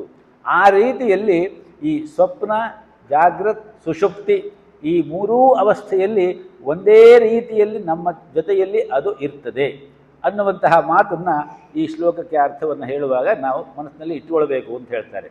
ಇಷ್ಟೆಲ್ಲ ಇದ್ದರೂ ಕೂಡ ಸ್ವಪ್ನಕ್ಕೆ ಹೋಗೋದು ಮತ್ತು ಪುನಃ ನಾವು ಎಚ್ಚರಕ್ಕೆ ಬರೋದು ಆಗ್ತಾ ಇರುತ್ತೆ. ಇದು ಹೇಗೆ ಅಂತ ಕೇಳಿದ್ರೆ, ಬೆಳಗ್ಗೆ ಎದ್ದು ಆಫೀಸಿಗೆ ಹೋಗ್ತೀವಿ, ಸಾಯಂಕಾಲ ಮನೆಗೆ ಬರ್ತೀವಿ, ಪುನಃ ನಾಳೆ ಬೆಳಗ್ಗೆ ಹೋಗ್ತೀವಿ, ಸಾಯಂಕಾಲ ಬರ್ತೀವಿ. ಇದು ನಡೀತಾನೇ ಇರುತ್ತೆ ನಿರಂತರವಾಗಿ. ಅದರಲ್ಲಿ ಏನು ವಿಶೇಷ ಏನಿಲ್ಲ. ಈ ವಾಸಾಂಸಿ ಜೀರ್ಣಾನೆ ಅಂತ ಕೃಷ್ಣ ಒಂದು ಬಹಳ ಸುಂದರವಾದ ಒಂದು ಉಪಮಾನದ ರೂಪದಲ್ಲಿ ಹೇಳಿದ್ದಾನಲ್ಲ, ಈ ಉಪಮಾನ ರೂಪಕಾಲಂಕಾರದ ಶ್ಲೋಕದ ಹಿನ್ನೆಲೆಯಲ್ಲಿ ಒಂದು ದೊಡ್ಡ ತತ್ವ ಇದೆ ಅಂತ ಹೇಳ್ತಾರೆ. ಇಷ್ಟೆಲ್ಲ ಸರಳವಾಗಿ ಸರಳೀಕರಿಸಿ ಸಾವನ್ನು ಹೇಳಿದರೂ ಕೂಡ ಕೃಷ್ಣ, ನಾವು ವ್ಯವಹಾರ ಪ್ರಪಂಚದಲ್ಲಿ ಯಾವ ರೀತಿಯ ಅನುಭವಿಸ್ತೀವಿ ಅದನ್ನು, ಸಾವು ಅಂದ ಕೂಡಲೇ ನಮಗೆ ಏನೋ ಒಂದು ರೀತಿಯ ಭಯ, ತಲ್ಲಣ, ವಿಷಾದ ಇತ್ಯಾದಿಗಳು ಬರ್ತದೆ. ಯಾರಾದರೂ ಮನೆಯಲ್ಲಿ ಹುಟ್ಟಿದ್ರೆ ಎಲ್ಲರಿಗೂ ಸಂತೋಷ, ಮನೆಯಲ್ಲಿ ಮಗು ಹುಟ್ಟಿತು ಅಂತನೋ ಏನೋ, ಆದರೆ ಆ ಮಗು ಅಳುತ್ತೆ. ಅಯ್ಯೋ ಮತ್ತೊಮ್ಮೆ ಬರಬೇಕಾಯ್ತಲ್ಲಪ್ಪ ಈ ಕರ್ಮ ಅನುಭವಿಸ್ಲಿಕ್ಕೆ ನಾನು ಈ ಲೋಕಕ್ಕೆ ಅಂತ ಹೇಳಿ ಅದು ಅಳುತ್ತಂತೆ.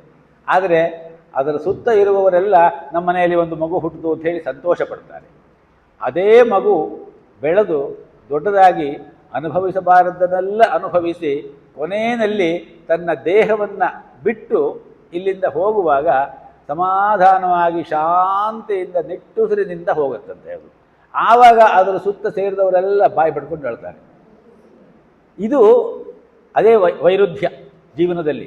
ನಾವು ಸಾವಿಗೂ ಮತ್ತು ಹುಟ್ಟಿಗೂ ಸರಿಯಾದ ರೀತಿಯ ಆ ವೈರುಧ್ಯವನ್ನು ತಿಳ್ಕೊಳ್ಳದೆ ಹೋದರೆ ಆ ತರಹ ಆಗ್ತದೆ. ಆದ್ದರಿಂದ ಜೀವನದಲ್ಲಿ ನಾವು ನೋಡಬೇಕಾದದ್ದು ಏನು ಅಂತ ಕೇಳಿದ್ರೆ ಸತ್ಯವನ್ನು ನೋಡಬೇಕು. ಆದ್ದರಿಂದ ಇದು ಸಾಮಾನ್ಯವಾಗಿ ಸಾವು ಮತ್ತು ಹುಟ್ಟು ಹೇಗಿರಬೇಕು ಅಂತ ಹೇಳೋದನ್ನು, ಸಾವು ಹೇಗೆ ಬರಬೇಕು, ಶರೀರಕ್ಕೆ ಬರೋದು, ಶರೀರವನ್ನು ಬಿಡೋದು ಅನ್ನುವ ಮಾತುಂಟು. ಶರೀರಕ್ಕೆ ಸಾವು ಅಥವಾ ಜೀವಕ್ಕೆ ಆತ್ಮಕ್ಕೆ ಸಾವು? ಯಾವುದಕ್ಕೆ ಸಾವು? ಶರೀರಕ್ಕೆ ಅಲ್ವಾ? ಆದರೆ ನಾವು ಆತ್ಮಕ್ಕೆ ಹಾಗಾದರೆ ಪ್ರಾರ್ಥನೆ ಯಾಕೆ ಮಾಡಬೇಕು ನಾವು? ಅನಾಯಾಸೇನ ಮರಣಂ ವಿನಾ ದೈನ್ಯೇನ ಜೀವನಂ ಹೇ ದೇವ ಕೃಪಯಾ ದೇಹಿ ತ್ವಯಿ ಭಕ್ತಿಂ ಅಚಂಚಲಾಂ ಅಂತ ನಾವು ಪ್ರತಿನಿತ್ಯವೂ ಪ್ರಾರ್ಥನೆ ಮಾಡ್ತೀವಿ. ಆತ್ಮ ಯಾವತ್ತೂ ಕೂಡ ಸಾಯೋದಿಲ್ಲ ಅಂತ ಆದಮೇಲೆ ಈ ಪ್ರಾರ್ಥನೆ ಯಾತಕ್ಕೆ ಬೇಕು? ನಾವು ಯಾರೂ ಸಾವಿಗೇನು ಅಷ್ಟು ಹೆದರೋದಿಲ್ಲ ಅಂತ ನನ್ನ ತಿಳುವಳಿಕೆ. ಆದರೆ ನೋವಿಗೆ ಹೆದರ್ತೀವಿ ನಾವು. ಆ ನೋವಿದೆಯಲ್ಲ ಸಾವಿನ ಹಿಂದೆ, ಸಾವಿಗೆ ಹಿನ್ನೆಲೆಯಾಗಿ ಬರುವಂತಹ ನೋವಿಗೆ ನಾವು ಹೆದರ್ತೀವಿ. ಅನಾಯಾಸೇನ ಮರಣಂ ಅಂತ ಹೇಳುವಾಗ ಅದು ಅಲ್ಲಿ ಕೇಳುವುದು ಯಾವ ರೀತಿಯ ನೋವು ಇಲ್ಲದೆ ನಮಗೆ ಸಾವು ಬರಲಿ ಅಂತ ಹೇಳಿ. ಇಂತಹ ಸಾವುಗಳನ್ನು ಕಂಡವರನ್ನು, ಈ ರೀತಿಯಲ್ಲಿ ಸತ್ತವರನ್ನು ಶರಣರ ಗುಣ ಮರಣದಲ್ಲಿ ನೋಡುವಂತಹ ಒಂದು ಮಾತುಂಟಲ್ವ, ಆ ರೀತಿಯಲ್ಲಿ ಅಭಿನವ ತ್ಯಾಗರಾಜರು ಅಂತ ಹೇಳಿ ಪ್ರಸಿದ್ಧರಾದಂತಹ ಮೈಸೂರು ವಾಸುದೇವಾಚಾರ್ಯರು ಕೇಳಿರಬಹುದು ನೀವು. ಚಾಮುಂಡೇಶ್ವರಿ ಇತ್ಯಾದಿ ಹಾಡುಗಳನ್ನು ಬರೆದವರು. ಅವರು ಕೊನೆಯಲ್ಲಿ ಹೇಗೆ ಜೀವ ಬಿಟ್ಟರು ಅಂತ ಹೇಳಿ ಅವರ ಮೊಮ್ಮಗ ಡಾಕ್ಟರ್ ಕೃಷ್ಣಮೂರ್ತಿ ಅಂತ ಹೇಳಿ ನಮ್ಮ ಆಕಾಶವಾಣಿಯಲ್ಲಿ ಡೆಪ್ಟಿ ಡೈರೆಕ್ಟರ್ ಆಗಿದ್ದರು. ಅವರು ಇಲ್ಲೇ ಬೆಂಗಳೂರಿನಲ್ಲೇ ಇದ್ದರು. 4th T ಬ್ಲಾಕ್ನಲ್ಲಿ ಅವ್ರ ಮನೆ ಇತ್ತು. ಅವರು ಆಗಿ ಒಂದು ಸಣ್ಣ ಮೆಮೋಯರ್ ಪುಸ್ತಕವನ್ನು ಬರೆದಿದ್ದಾರೆ. ಅದರಲ್ಲಿ ಅವರು ಹೇಳ್ತಾರೆ, ವಾಸುದೇವಾಚಾರ್ಯರು ತಮ್ಮ ಕೊನೆಯ ದಿನಗಳಲ್ಲಿ 95 ಆದಮೇಲೆ ರುಕ್ಮಿಣೀ ದೇವಿ ಅರುಂಡೇಲ್ ಅಂತ ಹೇಳಿ ಇದ್ದರು. ಕೇಳಿದ್ದೀರಾ? ಮಡ್ರಾಸಿನ ಕಲಾಕ್ಷೇತ್ರದ ಅಧ್ಯಕ್ಷಿಣಿಯಾಗಿದ್ದರು. ಬಹಳ ದೊಡ್ಡ ಹೆಸರು ಅವರು. ಅವರು ವಾಸುದೇವಾಚಾರ್ಯರನ್ನು ರಿಕ್ವೆಸ್ಟ್ ಮಾಡಿಕೊಂಡು ಕೆಲವು ವಿದೇಶಗಳಲ್ಲಿ ಪ್ರದರ್ಶನ ಮಾಡಲಿಕ್ಕಾಗಿ ರಾಮಾಯಣದ ಬ್ಯಾಲೆಯನ್ನು ನೀವು ನಿರ್ಮಾಣ ಮಾಡಿ ಕೊಡಬೇಕು, ನೀವು ಅದಕ್ಕೆ ಡೈರೆಕ್ಟ್ ಮಾಡಬೇಕು, ನೀವು ಅಲ್ಲಿ ಬಂದು ನಮಗೆ ನಿರ್ದೇಶನ ಕೊಡಬೇಕು, ನಿಮ್ಮ ಮಾರ್ಗದರ್ಶನದಲ್ಲಿ ಅದು ಆಗಬೇಕು ಅಂಥೇಳಿ ಅವರನ್ನು ಒಪ್ಪಿಸಿ ಕರ್ಕೊಂಡು ಹೋಗ್ತಾರೆ ಕಲಾಕ್ಷೇತ್ರಕ್ಕೆ. ಅಲ್ಲಿ ಅವರಿಗೆ ಎಲ್ಲ ವ್ಯವಸ್ಥೆಯನ್ನೆಲ್ಲ ಮಾಡ್ತಾರೆ. ಸರಿ, ವ್ಯವಸ್ಥೆಯನ್ನೆಲ್ಲ ಮಾಡಿ ಅವರು ಅಲ್ಲಿ ಸುಮಾರು 2 ವರ್ಷ ಏನೋ ಇದ್ದರು ಅಂತ ಹೇಳ್ತಾರೆ. ಆ ಸಮಯದಲ್ಲಿ ಬ್ಯಾಲೆ ಎಲ್ಲ ಇನ್ನೇನು ಮುಗೀತು ಅನ್ನುವಂತಹ ಆ ಹಂತ ಬಂದಾಗ ಪ್ರತಿನಿತ್ಯ ಏನು ಮಾಡ್ತಾಯಿದ್ರಂತೆ, ತಮ್ಮ ಕೆಲಸ ಕಾರ್ಯ ಆ ಬ್ಯಾಲೆಗೆ ಏನೇನು ನಿರ್ದೇಶನ ಮಾಡಬೇಕು ಅದೆಲ್ಲ ಆದಮೇಲೆ ಸಂಜೆ ಒಂದು 5 ಗಂಟೆ ಆದಮೇಲೆ ಆವತ್ತಿನ ಕಾಲದ ಸಾಂಸ್ಕೃತಿಕ ಲೋಕದ ಅಲ್ಲಿಯ ಬುದ್ಧಿಜೀವಿಗಳು, ದೊಡ್ಡ ದೊಡ್ಡ ಕಲಾಕಾರರು ಎಲ್ಲ ಸೇರೋರಂತೆ ಆ ಕಲಾಕ್ಷೇತ್ರದಲ್ಲಿ. ಸೇರಿಬಿಟ್ಟು ವಾಸುದೇವಾಚಾರ್ಯರು ಕೇಂದ್ರ ವ್ಯಕ್ತಿಯಲ್ಲಿ ಎಲ್ಲರೂ ಮಾತನಾಡೋರು. ಸರಿ, ಹಾಗೆ ಮಾತನಾಡುವಾಗ ಒಂದು ದಿವಸ ಈಮನಿ ಶಂಕರ ಶಾಸ್ತ್ರಿಗಳು ಅಂತ ಒಬ್ಬರು ಇದ್ದರು. ಅವರು ಕೇಳಿದ್ರಂತೆ, ವಾಸುದೇವಾಚಾರ್ಯರೇ ಹೇಗಿದೆ ನಿಮ್ಮ ಆರೋಗ್ಯ ಅಂತ ಕೇಳಿದ್ರಂತೆ. ಅದಕ್ಕೆ ಅವರ ಪರ್ಸನಲ್ ಡಾಕ್ಟ್ರು, ಅವರಿಗೊಬ್ಬರು ಪರ್ಸನಲ್ ಡಾಕ್ಟ್ರನ್ನೂ ಕೊಟ್ಬಿಟ್ಟಿದ್ರು ರುಕ್ಮಿಣೀ ದೇವಿ ಅರುಂಡೇಲ್ ಅವರು. ಅವರ ಪರ್ಸನಲ್ ಡಾಕ್ಟ್ರು ಪಕ್ಕದಲ್ಲಿದ್ದವರು, ಏನೂ ತೊಂದರೆ ಇಲ್ಲ, ನಾವು ಶತಮಾನ ಆಚರಣೆ ಮಾಡ್ಬೋದು. ಅವ್ರಿಗೆ 97 ವರ್ಷ. ಆವಾಗ ಶತಮಾನವನ್ನು ಖಂಡಿತ ಆಚರಣೆ ಮಾಡಬಹುದು ಅಂತ ಹೇಳಿಬಿಟ್ಟು ಹೇಳಿದ್ರಂತೆ. ಆವಾಗ ವಾಸುದೇವಾಚಾರ್ಯರು ನಗ್ತಾ, ನಿಮ್ಮ ವೃತ್ತಿ ಧರ್ಮ, ನೀವು ಹಾಗೆ ಹೇಳಲೇಬೇಕು, ಏನು ತೊಂದರೆ ಇಲ್ಲ ಅಂತ ಹೇಳಿದ್ರಂತೆ. ಸರಿ, ಅದು ಇದು ಮಾತನಾಡಿದ್ರು. ಸಾಯಂಕಾಲ ಆಯಿತು, ಕತ್ತಲೆ ಆಯಿತು, ಮನೆಗೆ ಹೋದ್ರಂತೆ. ಮನೆಗೆ ಹೋಗಿ ಸರಿಯಾದ ರೀತಿಯಲ್ಲಿ ತಮ್ಮ ನಿತ್ಯಾನ್ನಿಕಗಳನ್ನೆಲ್ಲ ಮುಗಿಸಿಕೊಂಡು ಒಂದು ಲೋಟ ಹಾಲು, ಒಂದು ಸ್ವಲ್ಪ ಹಣ್ಣು ತಗೊಂಡು ಮಲ್ಕೊಟ್ರಂತೆ. ಮಾರನೇ ದಿವಸ ಬೆಳಗ್ಗೆ ಎಂದಿನಂತೆ ಎದ್ದರಂತೆ. ಎದ್ದುಬಿಟ್ಟು ಸ್ನಾನ ಮಾಡಿದ್ದಾರೆ. ಸ್ನಾನ ಮಾಡಿ ಆಹ್ನಿಕ ಮಾಡಿದ್ದಾರೆ, ಪೂಜೆ ಮಾಡಿದ್ದಾರೆ. ಮೊಮ್ಮಗ ಸುಬ್ರಹ್ಮಣ್ಯ ಅಂತ, ಕೃಷ್ಣಮೂರ್ತಿ ಅಂತ ಒಬ್ಬರು, ಇನ್ನೊಬ್ಬರು ಸುಬ್ರಹ್ಮಣ್ಯ ಅಂತ ಇದ್ದರು. ಅವರು ಒಂದು ಲೋಟ ಹಾಲು ತಂದು ಕೊಟ್ಟರಂತೆ ಮೊಮ್ಮಗ. ಹಾಲು ಕುಡಿದ್ರಂತೆ. ಕುಡಿದ ಮೇಲೆ ನೋಡೋದನ್ನು ತಂಬೂರಿ ತಗೊಳ್ಳೋ, ಕೂತ್ಕೋ, ಅದನ್ನು ಸ್ವಲ್ಪ ಶ್ರುತಿ ಹಿಡಿ, ಒಂದೆರಡು ಹಾಡು ಹೇಳೋಣ ಅಂದ್ರಂತೆ. ಸರಿ ಅಂತ ಹೇಳಿಬಿಟ್ಟು ಅವರು ಕೂತ್ಕೊಂಡು ತಂಬೂರಿ ಶ್ರುತಿ ಹೇಳಿದ್ರಂತೆ. ಇವರು ಒಂದು ಅರ್ಧ ಗಂಟೆ ಹಾಡಿಕೊಂಡ್ರಂತೆ. ಹಾಡಿಕೊಂಡು ಕೊನೆಯಲ್ಲಿ ತಂಬೂರಿ ಇಟ್ಟುಬಿಡು ಅಂದ್ರಂತೆ. ಅವನ ಮೊಮ್ಮಗ ತಂಬೂರಿ ಇಟ್ಟನಂತೆ. ಇವರು ಕೊನೆಯಲ್ಲಿ ದಾಸರ ಒಂದು ಪದ, ಶ್ರೀಕಾಂತ ಎನಗಿಷ್ಟು ಏಕಾಂತ ಕೊಡಲಾರೆಯ ಅಂತ ಒಂದು ಗೀತೆ ಇದೆ ನೋಡಿ ದಾಸರದ್ದು. ಅದನ್ನು ಹಾಡಿಬಿಟ್ಟು ಹಾಗೆಯೇ ಆ ತಂಬೂರಿ ಮೇಲೆ ತಲೆಯನ್ನು ಹೀಗೆ ಬಗ್ಗಿಸಿ ಇಟ್ಟರಂತೆ. ಇಟ್ಟವರು ಹಾಗೆ ಹೋಗ್ಬಿಟ್ಟಿದೆ. ಇದನ್ನು ಕೃಷ್ಣಮೂರ್ತಿಗಳು ದಾಖಲೆ ಮಾಡಿದ್ದಾರೆ. ಅದನ್ನು ಆ ರೀತಿಯಲ್ಲಿ ಸಾವು ಬರಬೇಕು ಅನ್ನುವುದೇ ಎಲ್ಲರ ಉದ್ದೇಶ. ಅದಕ್ಕೋಸ್ಕರನೇ ನಾವೆಲ್ಲ ಕೇಳ್ಕೊಳ್ಳುವುದು, ಅನಾಯಾಸೇನ ಮರಣಂ ಅಂತ ಹೇಳಿ. ಡಿ ವಿ ಜಿಯವರು ಕೇಳ್ತಾರೆ, ಮುಕ್ತನ ಲಕ್ಷಣವಾಗಿ ಕೊನೆಯ ಆಶೆ ಏನು ಅನ್ನುವುದನ್ನು ಸುಮಾರು ಒಂದು 10 ಪದ್ಯಗಳಲ್ಲಿ ಬರೆದಿದ್ದಾರೆ ಅವರು. ಸದ್ದು ಮಾಡದೆ ನೀನು ಜಗಕ್ಕೆ ಬಂದವನಲ್ಲ, ಸದ್ದು ಮಾಡದೆ ನೀನು ಜಗಕ್ಕೆ ಬಂದವನಲ್ಲ, ಗದ್ದಲವ ಬಿಡಲು ಕಡೆದಿನವಾನು ಮಾದೀತೆ ನಿನಗೆ ನಿದ್ದೆವಲು ಸಾವ ಪಡೆ ಮಕ್ಕಳು. ಸದ್ದು ಮಾಡದೆ ನೀವು ಬರುವಾಗ ನಾವು ಸದ್ದು ಮಾಡಿಕೊಂಡೇ ಬರಬೇಕು. ನಾವು ಅಳದೆ ಹೋದರೆ ಡಾಕ್ಟರ್ ತಕ್ಷಣ ಕರೆಸ್ತಾರೆ ಅಲ್ವಾ? ಆ ರೀತಿಯಲ್ಲಿ ಸದ್ದು ಮಾಡದೆ ನೀನು ಜಗಕ್ಕೆ ಬಂದವನಲ್ಲ. ಒದ್ದಾಟ ಗುದ್ದಾಟ ಬಾಳೆಲ್ಲವಾಯಿತು. ಆಮೇಲೆ ಇರೋವರೆಗೂ ಕೂಡ ಅದೆಲ್ಲ ಇದ್ದದ್ದೇ. ಗದ್ದಲವ ಬಿಡಲು ಕಡೆ ದಿನವಾನು ಮಾದೀತೆ ನಿದ್ದೆವಲು ಸಾವ ಪಡೆ. ಆ ನಿದ್ದೆವಲು ಸಾವ ಪಡೆ ಅನ್ನುವ ಪ್ರಾರ್ಥನೆ ಇದೆಯಲ್ಲ, ಅದಕ್ಕೋಸ್ಕರ ನಾವು ಅನಾಯಾಸೇನ ಮರಣಂ ಅಂತ ಕೇಳ್ಕೊಳ್ಳೋದು. ಒಂದು ಕಾಡಾನೆ ಇರುತ್ತಲ್ಲ, ಆ ಕಾಡಾನೆ ಅದಕ್ಕೆ ತನ್ನ ಕೊನೆ ಕ್ಷಣ ಬರೋದು ಗೊತ್ತಾಗಿ ಹೋಗ್ಬಿಡುತ್ತಂತೆ. ಅದು ಗೊತ್ತಾದಾಗ ಅದೇನು ಮಾಡುತ್ತಂತೆ, ಕಾಡಿನ ಒಳಗೆ ದೂರ ಹೋಗಿಬಿಡುತ್ತಂತೆ. ಒಂದು ಗವಿಯನ್ನು ಹುಡುಕಿ ಆ ಗವಿಯಲ್ಲಿ ಹೋಗಿ ಮಲ್ಕೊಂಡ್ಬಿಡುತ್ತಂತೆ. ಮಲ್ಕೊಂಡ್ಬಿಟ್ಟು ಸಮಾಧಾನವಾಗಿ ಮೌನದಿಂದ ಹಸುವನ್ನು ಬಿಡುತ್ತಂತೆ. ಅಂದರೆ ತನ್ನ ಜೀವವನ್ನು ಬಿಡುತ್ತಂತೆ. ಅದು ಗೊತ್ತಾಗಿ ಹೋಗ್ಬಿಡುತ್ತಂತೆ. ಆವಾಗ ಅದು ಯಾರಿಗೂ ತೊಂದರೆ ಕೊಡಲ್ಲ. ಕಾಡಿನೊಳಗೆ ಸೀದಾ ಹೋಗಿ ಯಾವುದಾದ್ರೂ ಒಂದು ಗುಹೆಯನ್ನು ಕಂಡುಕೊಂಡು ಆ ಗುಹೆಯೊಳಗೆ ಹೋಗಿ ಮಲಗಿಕೊಂಡು ಸಮಾಧಾನವಾಗಿ ನೆಮ್ಮದಿಯಿಂದ ಮೌನದಲ್ಲಿ ತನ್ನ ಪ್ರಾಣ ಬಿಟ್ಟುಬಿಡುತ್ತಂತೆ. ಡಿ ವಿ ಜಿಯವರು ಹೇಳ್ತಾರೆ, ಅದೇ ರೀತಿ ಕಡೆಯ ಸಾರಂತೂ ನೀ ಮಂಕುತಿ, ನಿನ್ನ ಆ ಕಡೆಯ ಸಾರು ಅಂತ ಹೇಳಿದ್ರೆ ಕಡೆಯ ಸಾರಂತೂ, ಸಾರ ಅಂದರೆ ಏನು? ದಾರಿ. ಸಾರ ಅಂದರೆ ನಮ್ಮ ಕಡೆಗೆಲ್ಲ ಹಳ್ಳಿದಲ್ಲಿ ಗೊತ್ತು ನಮಗೆ. ಆ ರೀತಿಯಲ್ಲಿ ದಾರಿ, ನಿನ್ನ ಕೊನೆಯ ದಾರಿ ಆ ರೀತಿಯಲ್ಲಿ ಇರಲಿ. ಆ ರೀತಿಯಲ್ಲಿ ಇರಬೇಕಾದ್ರೆ ನಾವು ಇಷ್ಟು ದಿವಸಗಳ ಪರ್ಯಂತರವಾಗಿ ಯಾವ ಮಾರ್ಗಕ್ರಮಣಿಕೆ ಇರ್ತದೆ ಅದು ಹೇಗಿರಬೇಕು ಅನ್ನೋದು ಮುಖ್ಯ ಆಗ್ತದೆ. ಕೊನೆ ನಿಮಿಷದಲ್ಲಿ ನಮಗೆ ಆ ಯೋಚನೆ ಎಲ್ಲ ಬರೋದಿಲ್ಲ.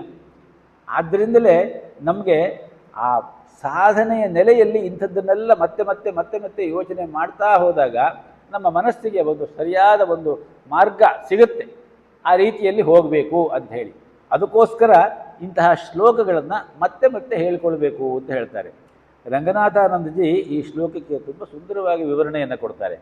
ಅವರು ಹೇಳ್ತಾರೆ, ಭಾರತೀಯ ಆಧ್ಯಾತ್ಮದ ಪರಿಕಲ್ಪನೆಯಲ್ಲಿ ಒಂದು ಹೊಸ ಆವಿಷ್ಕಾರದ ರೀತಿಯಲ್ಲಿ ಕೃಷ್ಣ ಈ ಶ್ಲೋಕವನ್ನು ಹೇಳಿದ್ದಾನೆ. ಯಾಕೆಂದರೆ ನಾನು ದೇಹ ಬಿಟ್ಟೆ ಅಂತ ಹೇಳುವುದು ಅಥವಾ ನಾನು ಜೀವ ಬಿಟ್ಟೆ ಅಂತ ಹೇಳುವುದು, ಇದೆರಡರಲ್ಲಿ ಯಾವುದು ಸರಿ? ದೇಹ ಬಿಟ್ಟೆ ಅಂತ ಹೇಳೋದು ಸರಿ ಅಲ್ವೇ?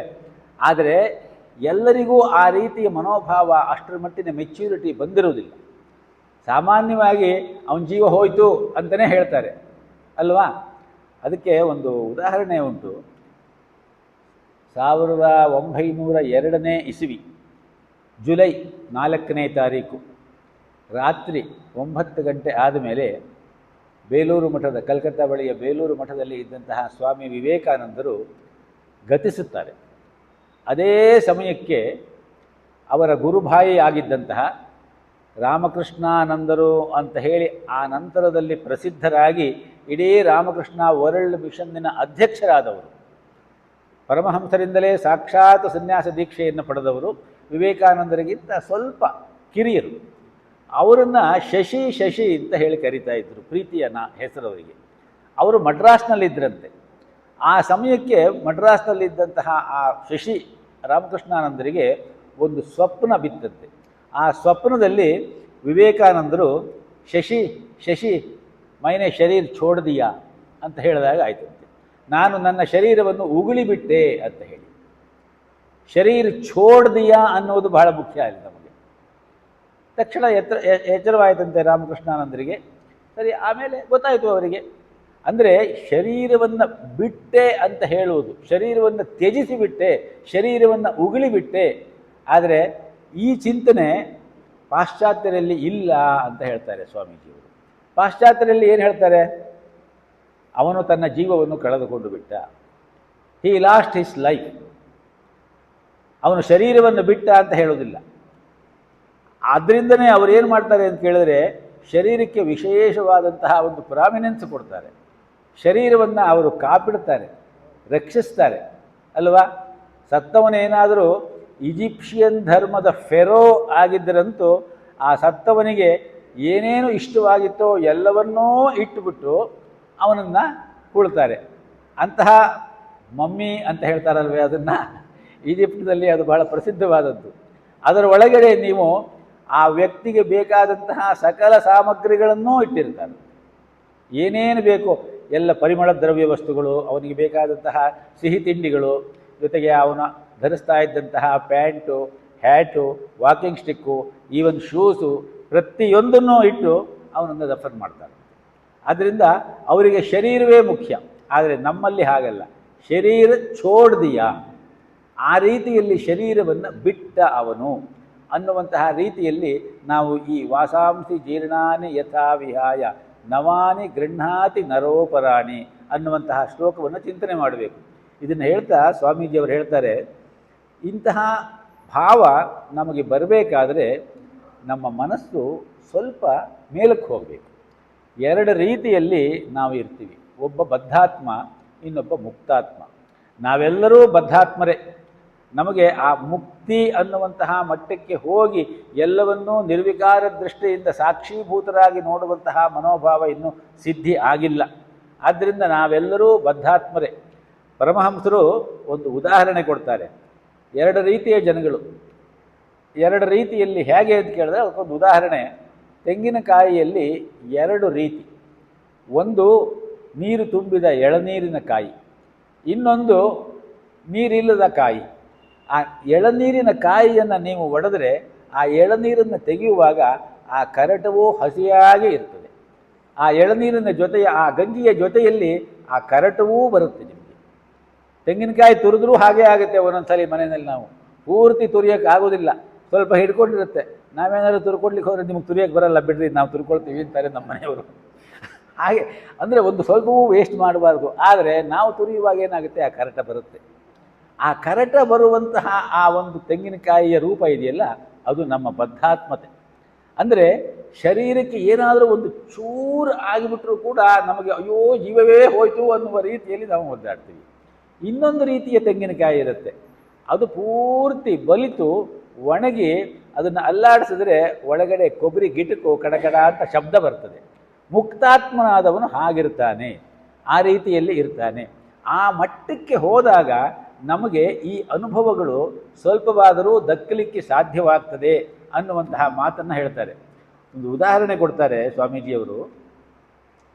ಪಾಶ್ಚಾತ್ಯರಿಗೆ ಈ ಚಿಂತನೆ ಬಹಳ ಅಪರೂಪ. ನಮ್ಮಲ್ಲಿ ಅಂತಹ ಚಿಂತನೆ ಮೊದಲಿನಿಂದಲೂ ಇತ್ತು, ಈಗಲೂ ಇದೆ. ಇವತ್ತೂ ಕೂಡ ಅಂಥವರು ಸಂಸಾರಿಕರಾಗಿ ಸಂಸಾರ ಜೀವನದಲ್ಲಿ ಇರುವವರು ಕೂಡ ಆ ಮಟ್ಟದವರು ಎಷ್ಟೋ ಜನ ಇದ್ದಾರೆ. ಆದರೆ ಪಾಶ್ಚಾತ್ಯರಲ್ಲಿ ಅಂತಹ ಚಿಂತನೆ ಇಲ್ಲ. ಗ್ರೀಕ್ ಸಂಸ್ಕೃತಿಯಲ್ಲಿ ಬಂದಂತಹ ಗ್ರೀಕ್ ಇತಿಹಾಸದಲ್ಲಿ ಒಬ್ಬ ದೊಡ್ಡ ತಾತ್ವಿಕ ಪುರುಷ ಯಾರು ಹೇಳಿ? ಸಾಕ್ರಟೀಸ್. ಸಾಕ್ರಟೀಸಿನ ಶಿಷ್ಯ ಪ್ಲೇಟೋ, ಪ್ಲೇಟೋನ ಶಿಷ್ಯ ಅರಿಸ್ಟಾಟಲ್, ಅರಿಸ್ಟಾಟಲ್ನ ಶಿಷ್ಯ ಅಲೆಕ್ಸಾಂಡರ್. ಹೀಗೆ ಬರ್ತದೆ ಅದು. ಸೊ ಈ ಸಾಕ್ರಟೀಸ್ ಇದಾನಲ್ಲ, ಅವನ ಶಿಷ್ಯ ಪ್ಲೇಟೋ. ಪ್ಲೇಟೋನ ಸಂವಾದಗಳು ಅಂತ ಹೇಳಿ ಒಂದು ಗ್ರಂಥ ಇದೆ, ಡೈಲಾಗ್ಸ್ ಆಫ್ ಪ್ಲೇಟೋ ಅಂತ ಹೇಳಿ. ಬಹಳ ಉಪನಿಷತ್ತಿನ ಮಟ್ಟದ ಒಂದು ಗ್ರಂಥ ಅಂತ ಹೇಳ್ತಾರೆ ಅದನ್ನು. ಡಿ ವಿ ಜಿಯವರಿದ್ದಾಗ ಆ ಗ್ರಂಥವನ್ನು ಕನ್ನಡಕ್ಕೆ ಸಂಪೂರ್ಣ ತರ್ಜುಮೆ ಮಾಡಬೇಕು ಅಂತ ಹೇಳಿ ಒಂದು ಸ್ಥೂಲವಾದಂತಹ ಒಂದು ಚಿತ್ರಣವನ್ನೆಲ್ಲ ಮಾಡಿಕೊಂಡಿದ್ದರಂತೆ. ಪ್ರೊಫೆಸರ್ ಹಿರಿಯಣ್ಣ ಅಂತ ಒಬ್ಬರು ಇದ್ದರು, ಮೈಸೂರು ವಿಶ್ವವಿದ್ಯಾನಿಲಯದಲ್ಲಿ ತತ್ವಶಾಸ್ತ್ರದ ಪ್ರೊಫೆಸರ್ ಆಗಿದ್ದರು. ಅವರು ಪ್ರಪಂಚ ಶ್ರೇಷ್ಠರಾದಂತಹ ತತ್ವಜ್ಞಾನಿಗಳು. ಡಾಕ್ಟರ್ ರಾಧಾಕೃಷ್ಣನ್ನವರಿಗಿಂತ ವಿಶೇಷವಾದ ತತ್ವಜ್ಞಾನಿ ಅಂತ ಹೇಳ್ತಾರೆ. ಆದರೆ ರಾಧಾಕೃಷ್ಣನ್ನವರಿಗೆ ಸಿಕ್ಕಿದಂತಹ ಒಂದು ಯಾವ ಹಿನ್ನೆಲೆಯ ಒಂದು ಇದು ಇವರಿಗೆ ಸಿಕ್ಕಲಿಲ್ಲ ಅನ್ನೋದಕ್ಕಿಂತ ಅವರು ನಿಜವಾಗಿ ಕೊಬ್ಬರಿ ಗಿಟಕಿನ ತರಹ ಇದ್ದರು. ಹಾಗಾಗಿ ಅದರ ಬಗ್ಗೆ ಅವರಿಗೆ ಅಷ್ಟೊಂದು ಗಮನ ಇರಲಿಲ್ಲ. ಆದ್ದರಿಂದ ಆ ಹಿರಿಯಣ್ಣನವರಿಗೂ ಡಿ ವಿ ಜಿಯವರಿಗೂ ತುಂಬ ಸ್ನೇಹ ವಿಶ್ವಾಸಗಳಿತ್ತು. ಡಿ ವಿ ಜಿಯವರ ನಿಜವಾದ ಯೋಗ್ಯತೆ ಏನು ಅಂಥೇಳಿ ಹಿರಿಯಣ್ಣನವರಂಥವರು ಸರಿಯಾಗಿ ತಿಳ್ಕೊಂಡಿದ್ದರು. ಹಿರಿಯಣ್ಣನವರೇ ಇವರಿಗೆ ಇನ್ಫ್ಲೂಯೆನ್ಸ್ ಮಾಡಿ, ಗುಂಡಪ್ಪನವರೇ ನೀವು ಪ್ಲೇಟೋ ಡೈಲಾಗ್ಸ್ ಆಫ್ ಪ್ಲೇಟೋನ ಕನ್ನಡಕ್ಕೆ ಮಾಡಬೇಕು. ನಾನು ಅದನ್ನು ಮಾಡಲಿಕ್ಕೆ ಸಾಧ್ಯವ ಸರ್? ನಾನೆಲ್ಲಿ, ಆ ಪ್ಲೇಟೋ ಎಲ್ಲಿ, ಆ ಸಾಕ್ರಟೀಸ್ ಎಲ್ಲಿ, ಅವೆಲ್ಲ ನಿಮ್ಮಂಥವ್ರು ಮಾಡುವ ಕೆಲಸ ಅಂತ ಹೇಳ್ತಾ ಇದ್ರಂತೆ. ಅದಾದಮೇಲೆ ಆಯಿತು, ನೀವು ಎಲ್ಲ ಸಿದ್ಧ ಮಾಡ್ಕೊಳ್ಳಿ, ಏನಾದರೂ ನನ್ನನ್ನು ಕೇಳಬೇಕು ಅಂತ ಅನ್ನಿಸಿದ್ರೆ ನೀವು ಒಟ್ಟಿಗೆ ಅದನ್ನು ಪಬ್ಲಿಷ್ ಮಾಡೋಣ ಅಂಥೇಳಿ ಸುಮಾರು ಸಾರಿ ಅವರಿಬ್ಬರು ಒಟ್ಟಿಗೆ ಕೂತ್ಕೊಂಡು ಸಂವಾದ ಮಾಡಿ ಅದಕ್ಕೊಂದು ಸ್ಥೂಲವಾದಂತಹ ರೂಪರೇಖೆಗಳನ್ನೆಲ್ಲ ಹಾಕಿಕೊಂಡಿದ್ರಂತೆ. ಹಿರಿಯಣ್ಣನವರು ಕಾಲವಾಗಿಬಿಟ್ರು. ಹಾಗಾಗಿ ಆ ಪುಸ್ತಕ ಬರಲಿಲ್ಲ. ಈ ಪ್ಲೇಟೋ ಸಂವಾದದಲ್ಲಿ ಒಂದು ಮಾತನ್ನು ಪ್ಲೇಟೋ ದಾಖಲಿಸ್ತಾನೆ ಅಂತ ಹೇಳ್ತಾರೆ. ಏನು ಅಂತ ಕೇಳಿದ್ರೆ, ಸಾಕ್ರಟೀಸ್ ಬಗ್ಗೆ ನಿಮಗೆಲ್ಲ ಗೊತ್ತಿರಬೇಕು.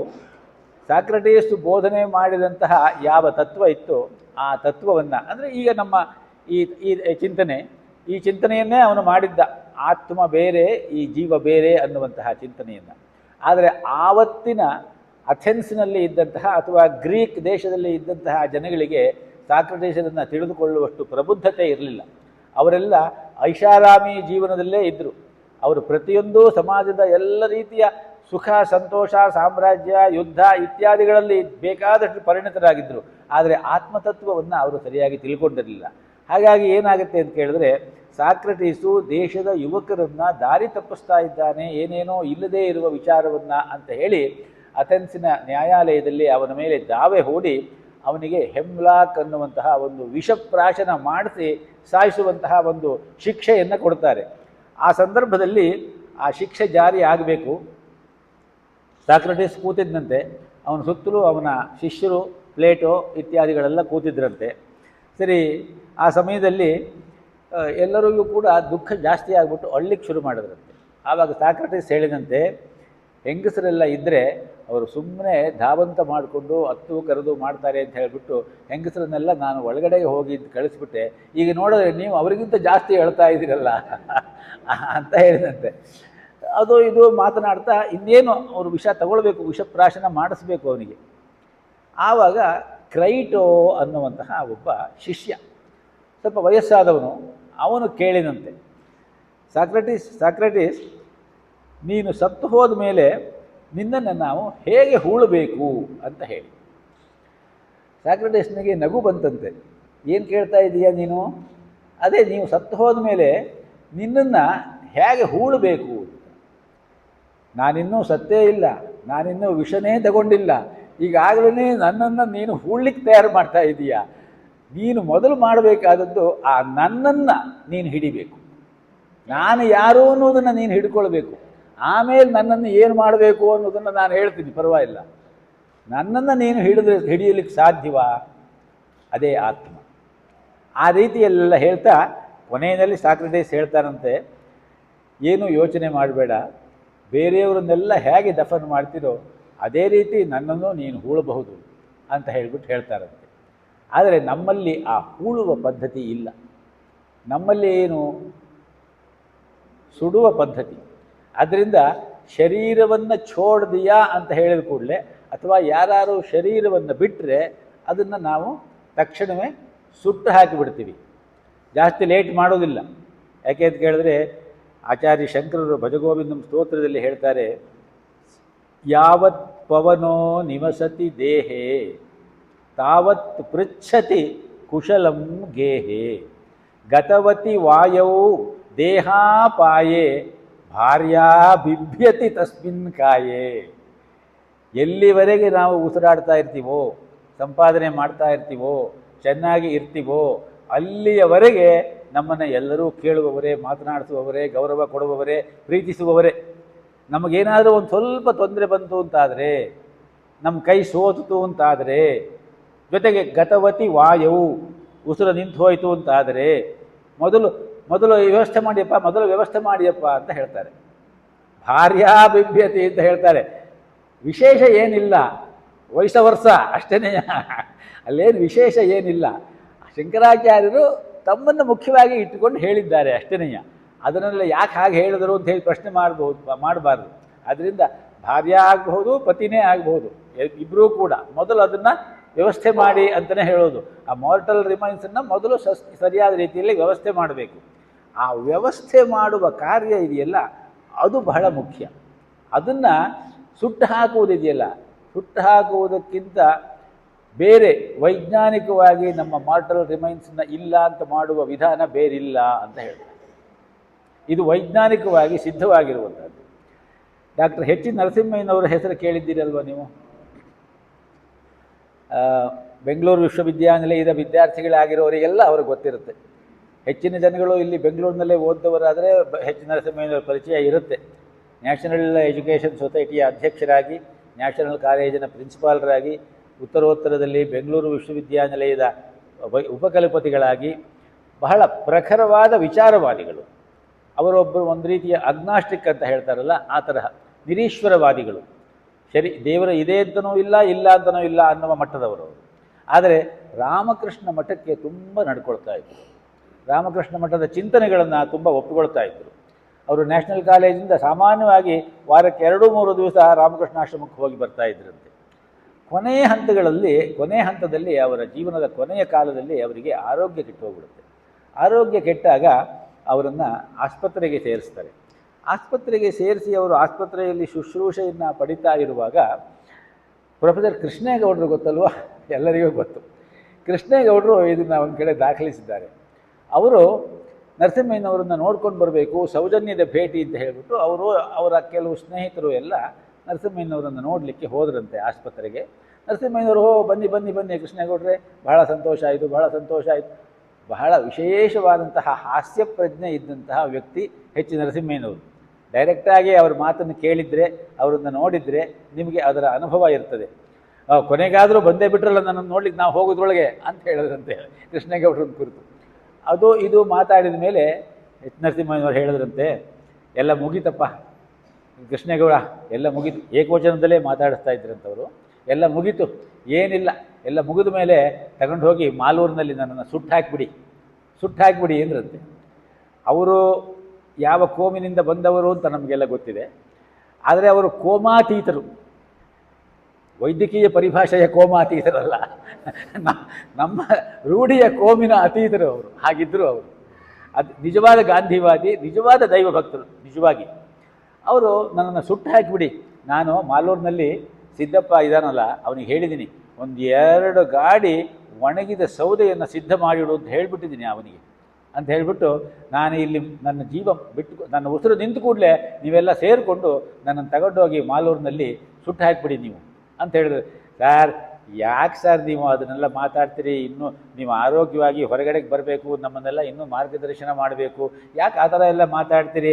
ನಿನಗೆ ಗೊತ್ತಾಗಲ್ಲ, ಸುಮ್ಮನಿರಪ್ಪ ನೀನು ಹಾಸ್ಯ ಮಾತು ಅದು ಇದು ಆಡ್ಕೊಂಡಿರು, ನಿನಗೆ ಗೊತ್ತಾಗಲ್ಲ ಇದೆಲ್ಲ ನಿನಗೆ ಅಂಥೇಳಿ ಕೃಷ್ಣೇಗೌಡರನ್ನು ತಟ್ಟಿದ್ರಂತೆ, ಕೈ ತಟ್ಟಿದ್ರಂತೆ.